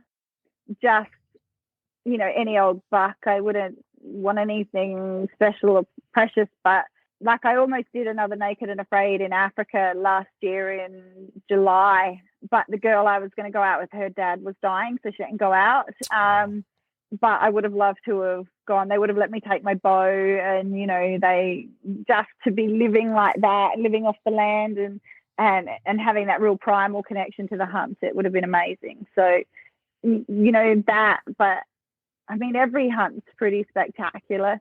Even like any of the big red or roosters around here. I mean, I've been out on a lot of deer hunts and I've got pretty close, but I haven't had a lot of opportunities sort of to get an arrow in anything there. But yeah, so anything really. Anytime you put meat in your fridge for yourself, I think spectacular. Yeah, 100%. And trying it with a trad bow is next level too. I know. I've been increasing my poundage so I can go for some of those bigger ones. Because I mean, I personally, Fred Bear shot an elephant with a 35-pound bow. Like if you put arrow in the right place, it doesn't really matter what the poundage is. But unfortunately, the people who don't know anything make the laws. And so, these little arms, they're like putting up to like 50 pounds, but slowly. 50's good. Bigger deer. I'm not there yet. Nice. All right, Ky, the next one. What is the best piece of advice you've ever been given? Ooh, so many bits of advice. I mean, it would probably be... Gosh, I don't think I read that question. Otherwise, I would have thought a bit about that one. I mean, I think it would be to say yes more than no. Yep. Quite often in the world, we're very quick to be like, no, I can't do that. I'm like, well, you just haven't done it yet, like, what if you could?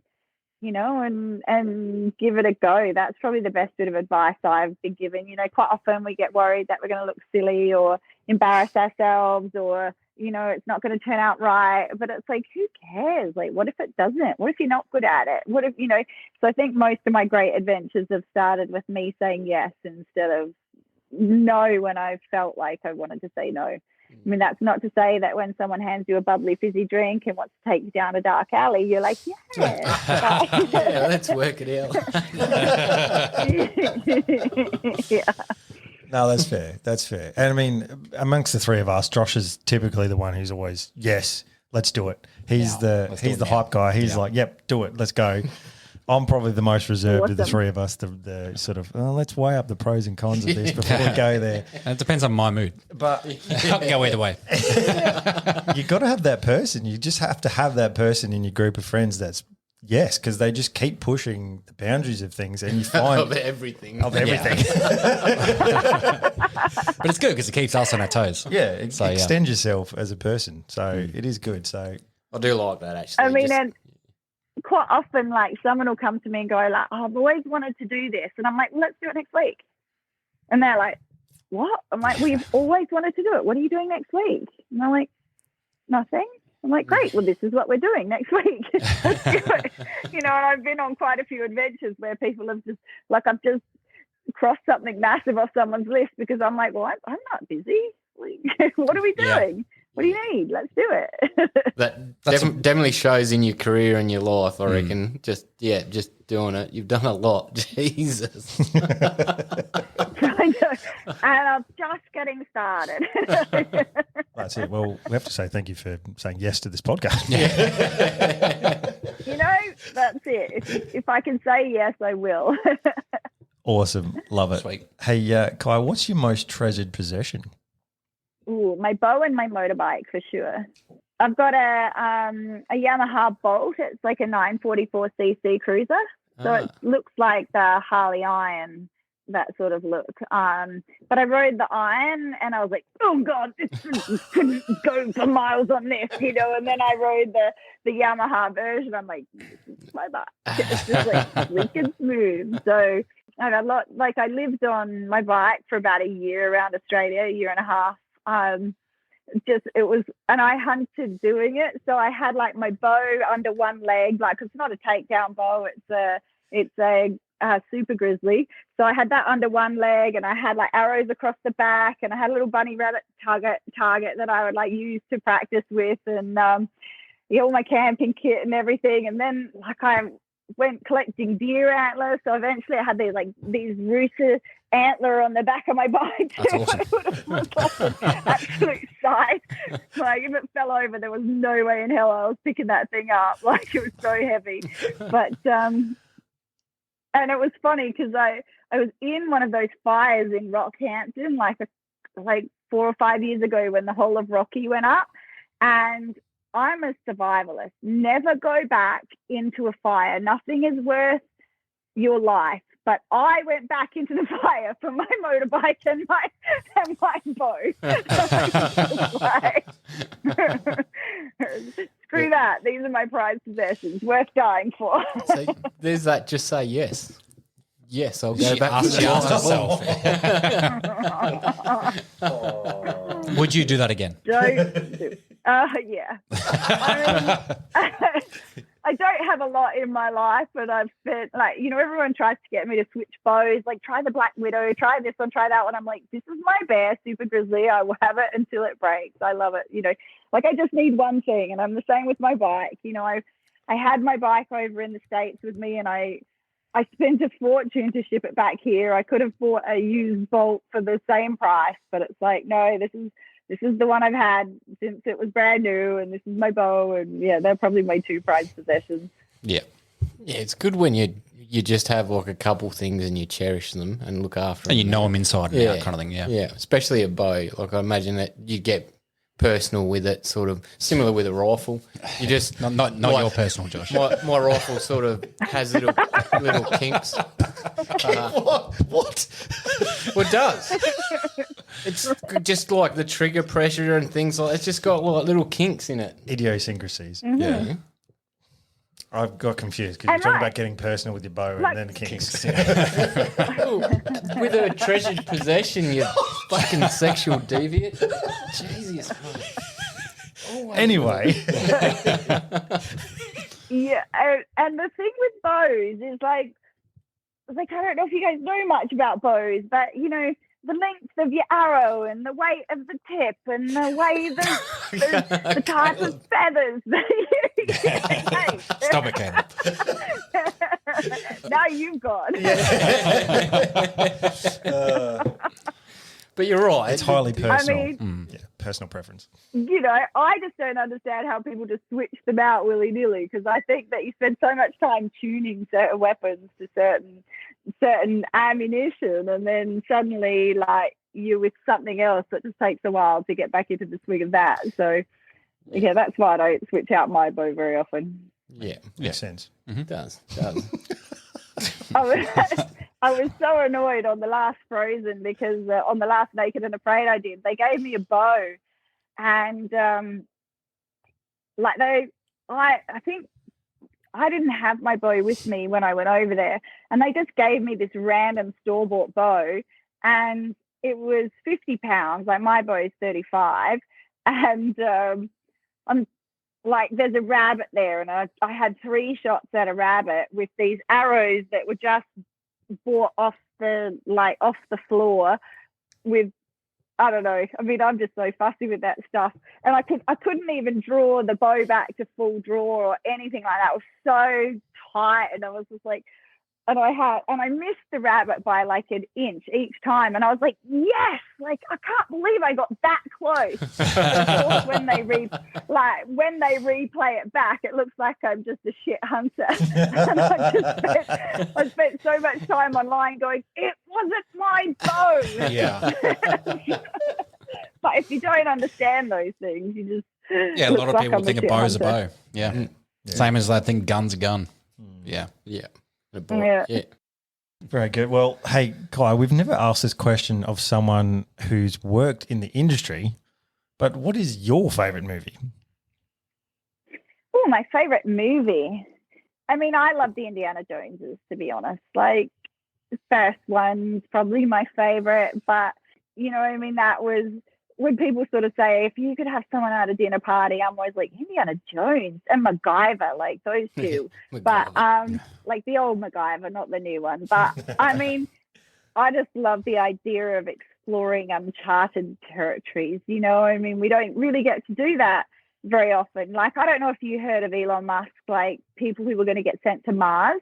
Yeah. And I was just like, sign me up. And there was all these people and they're like, but it's a one-way trip. And I'm like, you know, like, but nobody's ever done it before, you know, like so I did the first season of Naked and Afraid because no one had done it before. I did the first Naked and Afraid of Sharks because no one had done it before. I did the first season of Naked and Afraid Alone because no one had done it before. And I did the first one of the Frozen ones. Like people say, why don't you do the 40-day one? I'm like, because everyone else has done it now. You know, like I like the idea of doing things. And I'm sure it was from watching like Indiana Jones, you know, and wishing that was actually a real career and I could do it. Yeah. So you wouldn't, or have you thought about trying out for the SPS Alone? They won't do the crossover. They won't do a Naked and Afraid, or like if you've been on Naked and Afraid, they don't take you on Alone. Oh, really? Oh. No. So, do you know why? And vice versa. That's bugger. I don't know. Like, it's different networks, but I think it started off as a thing and now it's become a big thing and it just doesn't happen, you know, like I was trying out for the Alone that got shot in Australia and they were desperate for women that knew what they were doing. And as soon as they found out I'd done Naked and Afraid, it was not a thing. Oh, wow. Huh. Oh. I'd love to do it. I mean, I think it would be a camping trip. You've got like 10 items and clothing. Like, oh my God. Tarp. Sounds like a cakewalk. Yeah. I don't know. See you next year. Vancouver Island still looks pretty hellish, actually. I have to admit, like just the constant rain and the high tide, like the real high and low tides consistently. I'd just like that. That would be difficult. That would be. I love Vancouver Island. Like I worked over there a lot, and it was beautiful. Like there's so much to eat. You know, like all of those tides, you get such an incredible range of like mollusks and everything up through those high and low tides. You'd be set for. You could just survive forever. I've always wanted to know, actually, if there's any like animals that you're not allowed to shoot on these shows. Like, do they have like a no-go list? Yeah. So, I mean, especially if you're in America, like when we were in Montana, we weren't allowed to shoot any of the buck. You know, it wasn't deer shooting season. They didn't get tags. They forgot to get tags for things like beaver. And so there were like a couple of beavers swimming around and we weren't allowed to get them. And what if it's somehow drowned? The Amazon. What's that? What if it's somehow drowned? Not duck. When the cameras were turned off, it was another story. But then, like, the Amazon, they're just like, you can kill anything you want, you know, as long as you just pay us some money for it afterwards. And, you know, so it really... And they try and have tags for things, you know, like in the swamp, they had some alligator tags if we could get them. And, so it's, Oh, that's all right. But definitely we're not allowed to just kill anything unless the cameras aren't there. Bear, is there bear in Montana? There is, isn't there? You're allowed black bear? I mean, we really don't have the weapons for it. Yeah. So while I was in Montana, it was snowing, like it was cold, but the bears were starting to emerge. And on about night 7 or 8, there were just helicopters going overhead the whole time. And I was just like, oh, shit, like, because there was 3 other camps of Naked and Afraid people out there. And I'm like, one of them's in trouble, right? And these helicopters went over for like a day and 2 nights. And I was just like, what is going on? And then the producers come up to us on like day 9 or 10. And they're like, so a man got eaten by a grizzly 4 miles from here, and they haven't caught the bear. Ouch. They're like, oh, okay. All right, just 4 miles, huh? Yeah, those grizzlies. Oh dear. So, I mean, I would have put up a good fight. Maybe I would have killed it. If I did, I'd be wearing its like head and hide. I can tell you that for nothing. That'd be awesome. 100% that'd be on the floor in the lounge room. Yeah. Or I'd be on its floor in its lounge room. So I haven't watched a whole lot of Naked and Afraid, but that's I'm guessing by the sounds of it, it's set over a certain time period, like 21 days or. So initially it was 21 days. That's how long you're meant to be able to survive without food. So even if you're like totally shit at hunting or gathering, you should be able to survive 21 days. It's only an average, you know, some people can survive longer, some people less, but that's why they made it 21 days. And then they brought out a concept where they get like 12 people out there and they do 40 days because, you know, with more people, you can get more resources and sort of last longer. And then they pushed it out to doing a 60-day one. But like people's hair start to fall out and their teeth start to fall out. And it's like, just any longer than that, it just gets a bit messy. And they do have to sort of give them vitamin tablets on those 60-day ones just to try and not have a massive amount of side effects. And then they do specials, you know, like we did a Shark Week special that was just 2 weeks, but there was no food on the island. They gave us spear guns and it was in an area that's called Shark Alley in the Bahamas, you know, so they would bring in all the sharks and then we'd have to get in the water with them. But I quite like sharks, so I wasn't really bothered. They're not too bad. You're right, yeah. Yeah. No, can't do sharks. You're on your own there. Yeah. They were only like nurses and black tip reef sharks. They were like, there was one hammerhead one day, but no, like there's no cases of a hammerhead ever killing a human being. You know, like because they're not allowed to talk about it. Sorry, that finished the job. Yeah, was something about They're alone. actually the best killer of man. Really quietly. Was the series alone? Was that something that sort of drew you in because it was a bit of an unlimited sort of until you fail with survival? Well, I mean, yeah, that's what I like about the idea of that. Yeah. So my Naked and Afraid alone was still only 21 days. So there is something psychological about that when you know it's going to end. Like I'm probably the worst reality TV show person ever because I just don't buy into it.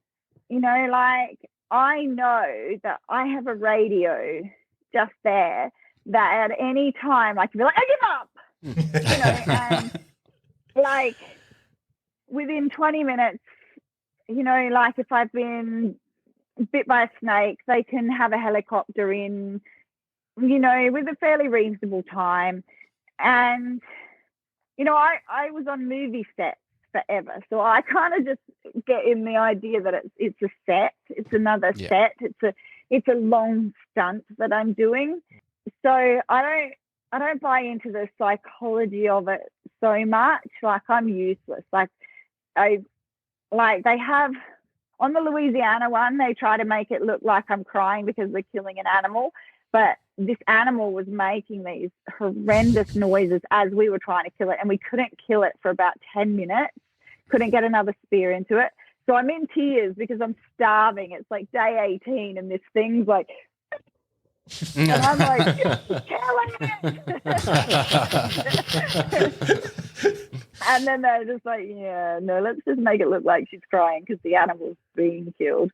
But like, I don't, like even on my alone, it wasn't until the very end that I sort of broke down. Like I just know that it's 21 days and you can do anything for 21 days. You know, so that's why I would like to do the alone, because I think the added thing of not knowing when it will end and knowing there's other people out there that may just be better than you know, and they might just be doing one more day.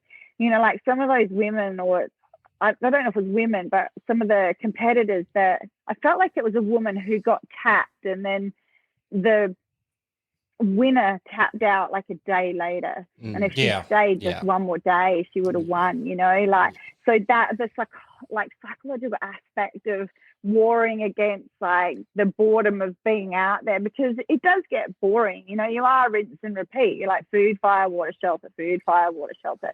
Like, and that would be amazing to try at least. Like, I really would like to try that. Yeah. We've spoken about this girl before, but on one of the loans, she was an absolute freak at it. She ended up like building her own house, and it had sort of like a rock plinth and into a wall and this bed and everything. And she got that bored that she made herself a sauna to have a bath. Oh, really? Yeah. She made a sauna. I'm like, Yeah, I Wow. remember that one. Yeah. like absolutely incredible. She made And like she a- tapped out like 3 days later for no reason. Or it seemed like no reason on the show. And I was baffled watching. I'm like, why are you going? I think she said that she sort of ran out of things to do, and it was just going to be the same thing. So she's like, I'm out. But she was Yeah. killing it. Like absolutely crushing it. I'm like, oh, what? This just ruined the show for me. Right. And that's the thing, is like you've got to just keep doing. Like in survival scenarios, like it's the lack of hope or lack of being positive that ends up in killing people. Like I researched the psychology of survival a lot for for the book Survive, and they say like you can be in a life raft full of food and full of water, but people will lose hope and they'll just die. Like, and they'll watch the light go out of their eyes and they'll die in minutes just by losing hope, you know. And so one of the ways that I encourage people not to lose hope is by keeping busy. But I guess once you made a sauna and a house and a bed, you're just like, I'm done. Then you find a volleyball that's washed up on shore and paint a face on it. Right. And There's make a hope. friend. Find a Wilson. That's the one. Yeah. Well, Ky, who do you think we should have as a guest on this podcast? I mean, you've had 5 seasons though, haven't you? We have. Yes. You must have had a lot of guests. Yeah, there's been A few, yeah. We do mix it up. So we have sort of half and half, just us talking crap.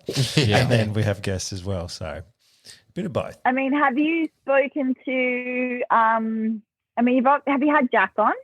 No. Jack Spinks? No. No, we haven't. You should speak to Jack Spinks. And have you heard of Nocturnal Archer, Andy? No, I don't think I've heard of him. He's a blind dude that shoots and hunts, but with bows. Oh, that's cool. Nocturnal Archer is his Instagram handle, and his name's Andy. Andy. It's really he, interesting to find out how that works. Yeah, wow. Hunting with a bow blind. Yeah. Right. So he has a disorder that his eyes stay open, so he gets too much light in. Explains it. But yeah, so he's an amazing guy. Like, he's just an incredible archer, and he's just brilliant. So he's just interesting to talk to about his journey with it, I think. Yeah. Good one. Let's set him up. That sounds absolutely interesting, to be honest. Sweet. Well, we won't probe any further there because that's some good recommendations. I haven't seen much from Jack on socials lately. Did he go off for a while? He had a baby. Okay, right. That explains explains a why. Yeah, so he's got a little baby. Jeez, just a baby. A human baby. It's a human. I can't remember. I felt sure it was a boy, but then I wondered if it was a girl. So it's a baby. Yeah, I think it's about 6 months now. So he's getting back on. Like, I've seen more. I see more of his posts about hunting foxes and goats lately. I think he's getting out a bit more now. But he's also really expanding his business with with his string making and all that sort of stuff too. But he's just so passionate about hunting and about introducing new people to hunting and stuff. So I just like his enthusiasm with it all. Yeah. And how he's helped a lot of people I know. Like, he actually took Andy, the blind archer, on his first goat hunt and got him a goat, you know. Yeah. So I think it's incredible. Nice. Sorry, I'm still not getting used to that. He got the blind archer. Shit, you shot the neighbour's cat, mate. What are you doing? That would be fine too. I think we need a deep dive into the logistics of doing that. So Yeah, I think so. That gives hope if you ever lose your eyesight, though. Just become the blind shooter. yeah, Yeah. we have spoken a bit about this. You can be my guide. Yeah, just a little to the left. I'll just get you with a spoon there hitting some steel when he's shooting targets. Yeah, hit it, bud. You got it. Well, talking of rifles and firearms, Ky, what was the first rifle you ever used or owned? I'm assuming back in your sort of growing up in the country days.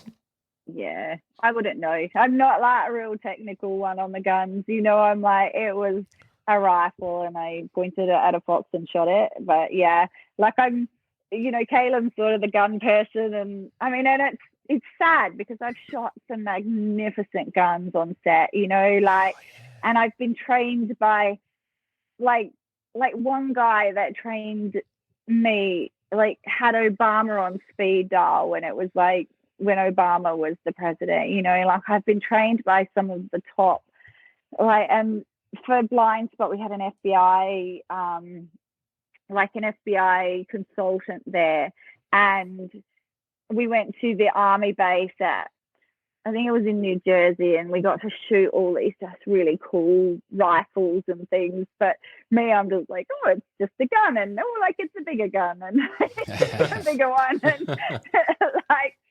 I mean, cool story. I don't know if I should tell you guys, but I'm sure it's okay. We were doing training for blind spot and with this guy, and we couldn't find a place that was okay to train. So we were just doing it in his hotel room. And so we were like learning how to do things like reload a shotgun, like with one hand, you know, so you could be doing something like and do all that really cool shit.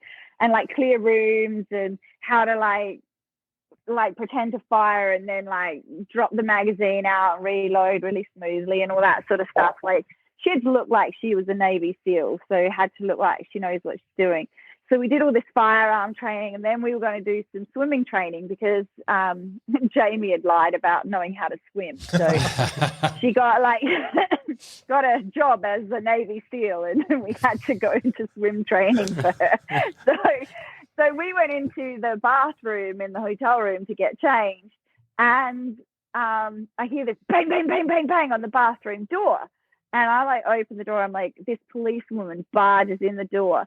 And she's like, what agency are you with? And all I could think of was like my talent agency, right? And I'm like, yes.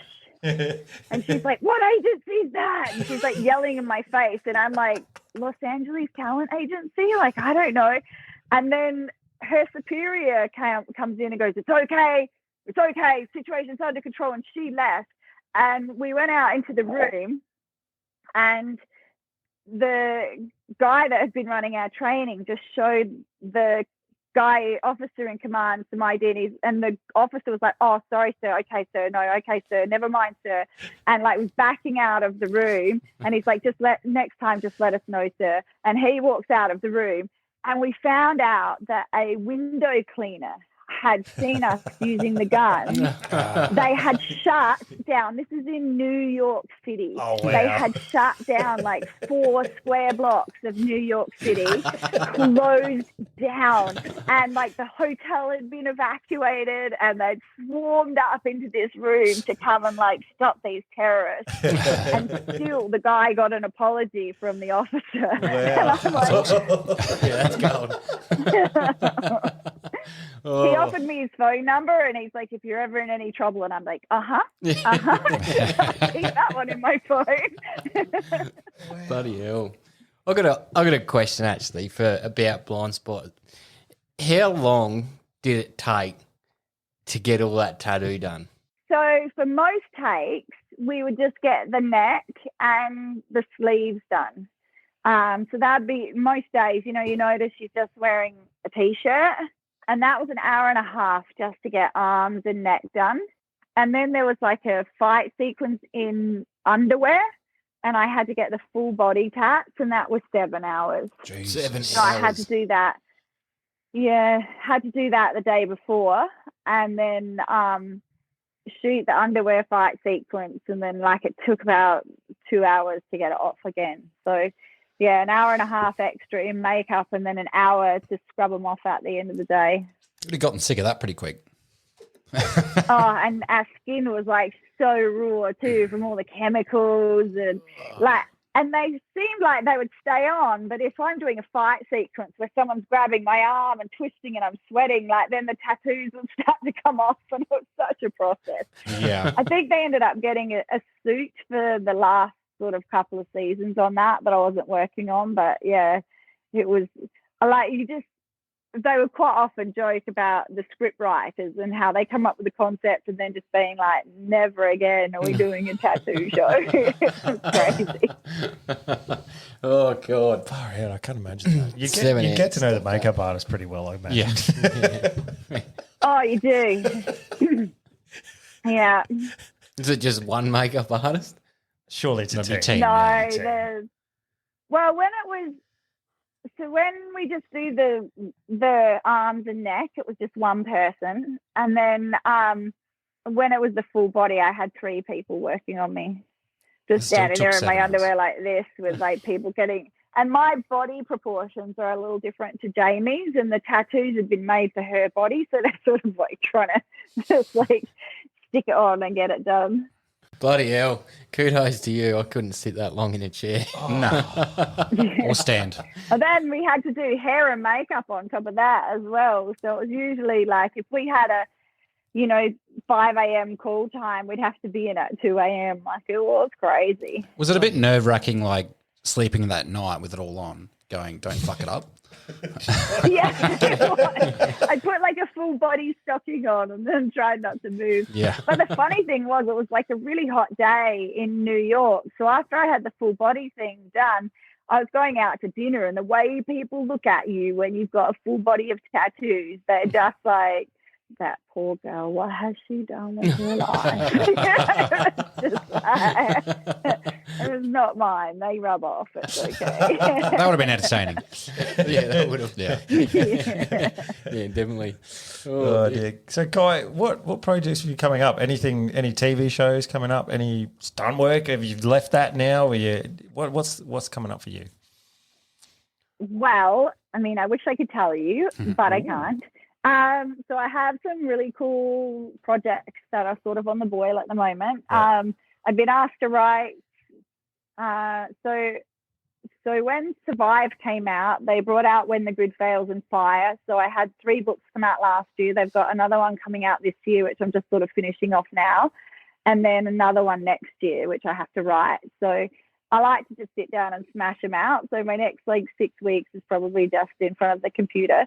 And then I have a couple of projects that are sort of in the works in the US, if any of those come off, but too early to talk about. And then just, bits and pieces here and there. Nothing concrete, but it always happens like, what are you doing next week? And then I'm like, right, I'm done. So Sounds like it'll be watch nice this and busy. space. Oh, that's cool. Well, if you're just saying yes and off you go, then I suppose it's pretty spontaneous. Yeah. Well, I'm pretty excited because somebody asked for a copy of my book to give to their friend Randy Couture.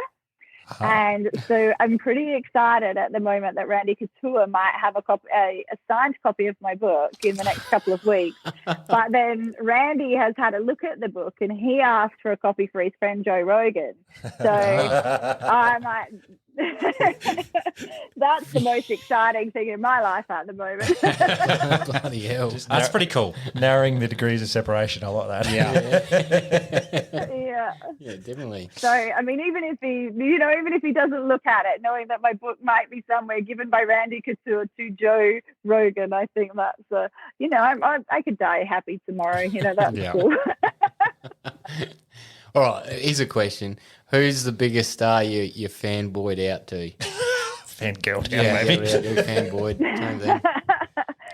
You know, it's embarrassingly, it was probably Kevin Sorbo, but I did meet way bigger stars than that. I think I got used to it. I mean, I did a show with Adam West, who was Batman, and I had a bit of a like moment when I saw him on set, but it was a really bad, like low budget movie, so I'm not really like worth writing home about. But you know, like the people that I loved the most weren't people that I fanboyed out about. It was people that I just connected with. So, you know, like Hugh Jackman was just amazing. I worked with him for 3 months on X-Men 3, and I got to do a massive fight sequence with him that never made it to the show, unfortunately. But and I spent a lot of time just helping him out with safety because I was the only Australian on set. So, you know, we would just chat a lot, and he was just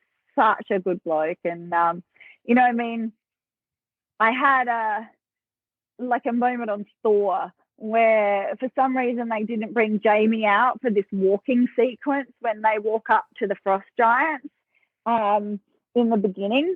So I'm just walking on set, and then they start the fight sequence, right? And I'm just there with like Chris Hemsworth and Ray Stevens, and you know, like I'm just like trying not to go like this as I'm walking like a warrior, you know, like all dressed in these amazing costumes. And it was, I mean, so I've had incredibly cool moments. Like the first moment I spent with Arnold Schwarzenegger, I'd flown in that evening, and the stunt sequence was like 1 a.m, and I hadn't met him, but he slides the car in as bullets are being shot at the car, and I just crouch up against the door, and he opens the door and he's like, "Get in, I'll cover you." And I'm like in that Arnold Schwarzenegger voice, right? And I'm like so tired, and I'm like, "Is this really happening?" What is going on here? So I mean, there was just moments within things, but apart from Kevin Sorbo, I think I kept it together, to be honest. Well done. Yeah. Very well done. Well done. Well, I've got as Josh would say, a burning question. Quite literally, pardon the pun, but who can light a fire from scratch quicker, you or Caleb? Oh, we're pretty equal. Don't be modest. Yeah, go on. I'll tell you what. When yous are down in South Australia, we'll take you out for a deer hunt, and we'll put this to the test. All right, it's a deal. So I'll give him, like, he can do the hand drill, right? Oh, yeah. So he wins that one. I do the bow drill probably the same as him. So we're both similar on the bow drill, but he's definitely got the hand drill down. So I'll give him that. Okay. But we'll definitely have a race with the bow drill. It's not a For a competition. deer hunt, I mean, of course. Or we could teach you guys how to do it, and you can race. I'm keen for that as well. Yeah, I'm keen to use my big glider. I bet we could get one faster.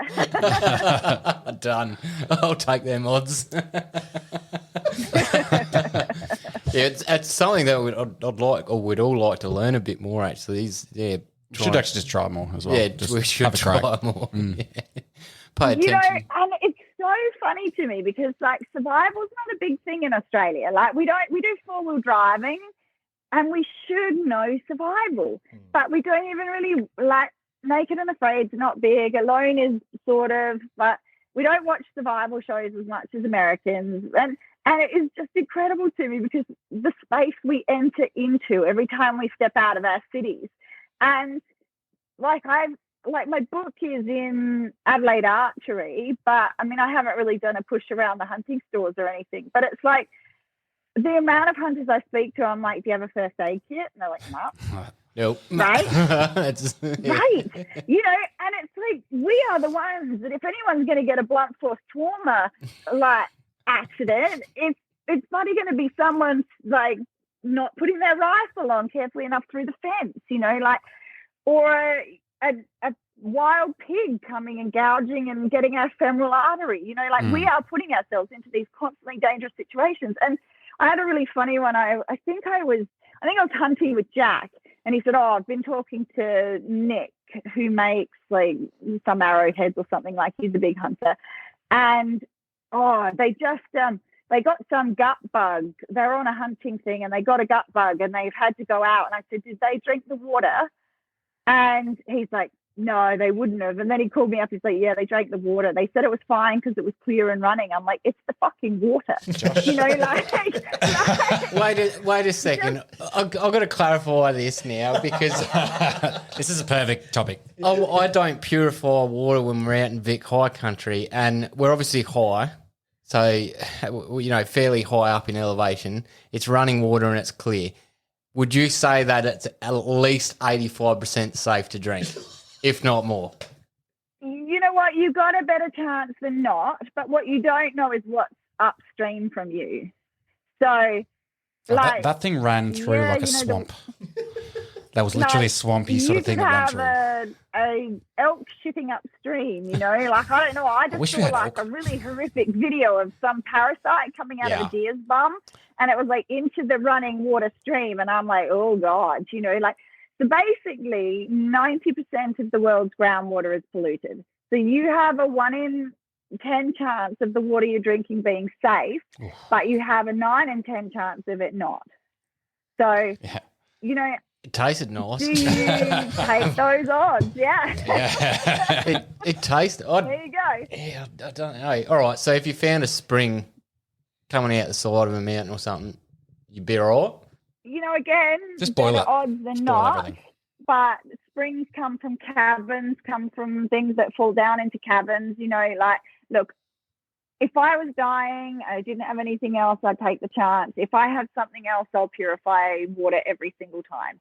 Just because I don't want to ruin my hunting trip, you know, like that's the basic thing for me. I mean, no, we're not in a survival scenario. So if you get, like, if you start puking and pooping, you can walk out. But I just think, like, well, why ruin your hunting trip? That's what Couch and I were thinking when Josh was like, oh, we can drink that. I'm like, nah, man. That was day 2 of the It would have ruined our hunting trip as well. It was fine. Nothing happened. Yeah. It was absolutely fine. 1 in 10 chance of it being okay. You did just like dip your finger. Dice, buddy. Oh, dear. No, I'm glad that came up. Because you were adamant that it was perfectly fine. I might get a steri pin, but across the line, I got a pen, a bit bigger. Pen, sorry, but across the line at a first aid kit. All right, what's the process? You need one, and then you'll bring it every time. Yeah, pretty much. What would be your process to make water safe for you to drink that you usually go to? I mean, if I'm prepared, you know, like I'll take some kind of filter system. You know, it's easy enough these days. You could just pour the water in. It takes minutes and it's filtered, you know, and you get 99.999% of everything out. And that would be, you know, I always carry a filter. If I'm going into survival scenarios, boiling's really the only way that you can ensure that you can get it all out. And you know, I mean, at the end of the day, if you're in a survival situation, you know, like you're going to die, you've got a puddle of water in front of you, it's muddy and there's kangaroo poop in it, like, but you're going to die, drink the bloody puddle water, you know, but know that if you're, you know that you could die in 2 hours rather than 6 if you drink it, you know, I mean, at the end of the day, the results of bad water are more dehydration, so you're going to die faster if that's the case. Yep. But risk versus reward. You just wait your first parasite and you'll be like, oh, I should have boiled. The whole thing was it was unnecessary. Like we had so much water with us. Plenty. Well, I filled up my water from that creek. Mate. Did you really? Like a day later. Oh no, the next day, the day before we left. That might have been the same. No, it was the day before we left. So why you went quiet for like the rest of the trip? It was only my Nalgene bottle. I was just like, yeah, this is fine. Tasted fine. We fine. All right. As long as you didn't share it with us, I'm happy. No. It sounds like you played the odds and won, so Yeah, it's a good result. it is. I like to gamble. You didn't know you were gambling, though. That's the thing. In my mind, it was safe, so it was fine. So yeah, there was. You've probably got an iron stomach. I mean, like when I traveled in the Amazon, the tribes I'm traveling with were drinking, like they'll just put their cup in this water. It was just dirty water, and they just drink it, like their stomach. They've got iron stomachs. They're brought up on that water. I got like a drop of it in my water bottle once, and I was sick for days, So it's like maybe you got an iron gut. Maybe it'll work for you. I feel like years and years of drinking. Oh, it's immunity South to that Australian sort of thing, water. Murray water. Yeah, Murray water. You'd be fine anywhere in the world. Don't drink it at the moment. It's pretty much septic. Yeah. Well, we are drinking it at the moment, so. Well, Anyway, I think we've kept Ky for long enough. She's been very generous with her time, and we have to say a big thank you. Yeah, huge. So, thank you. Ky, how can people get a hold of you and find out what you're up to, and also where can they get your books? So I'm on socials as Ky Furneaux, so KY, and then the last name's Furneaux. So it's a little bit tricky. Easy first name, a lot harder last name. So that's on all like Insta, Facebook, and that. And then I have a website which is just kyfurneaux.com.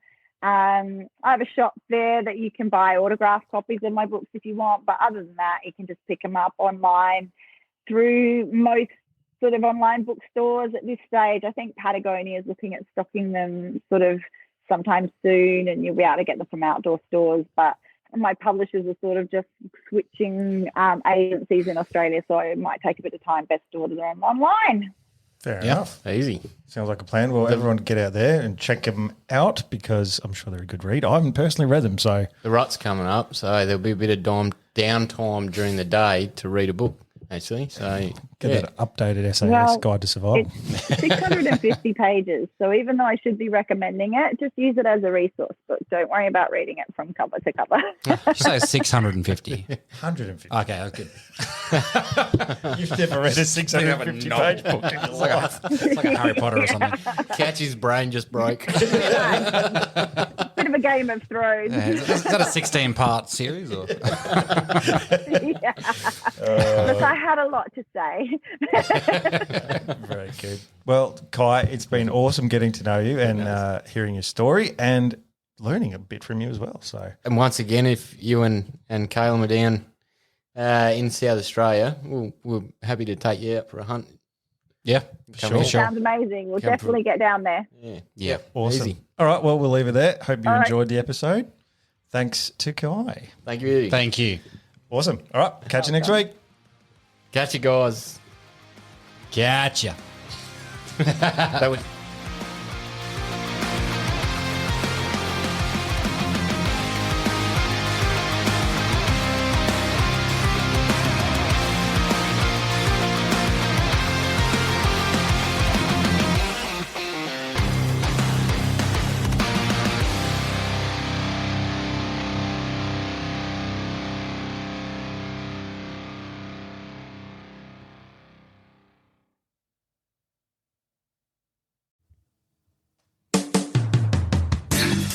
G'day, dude and dudettes. Josh here.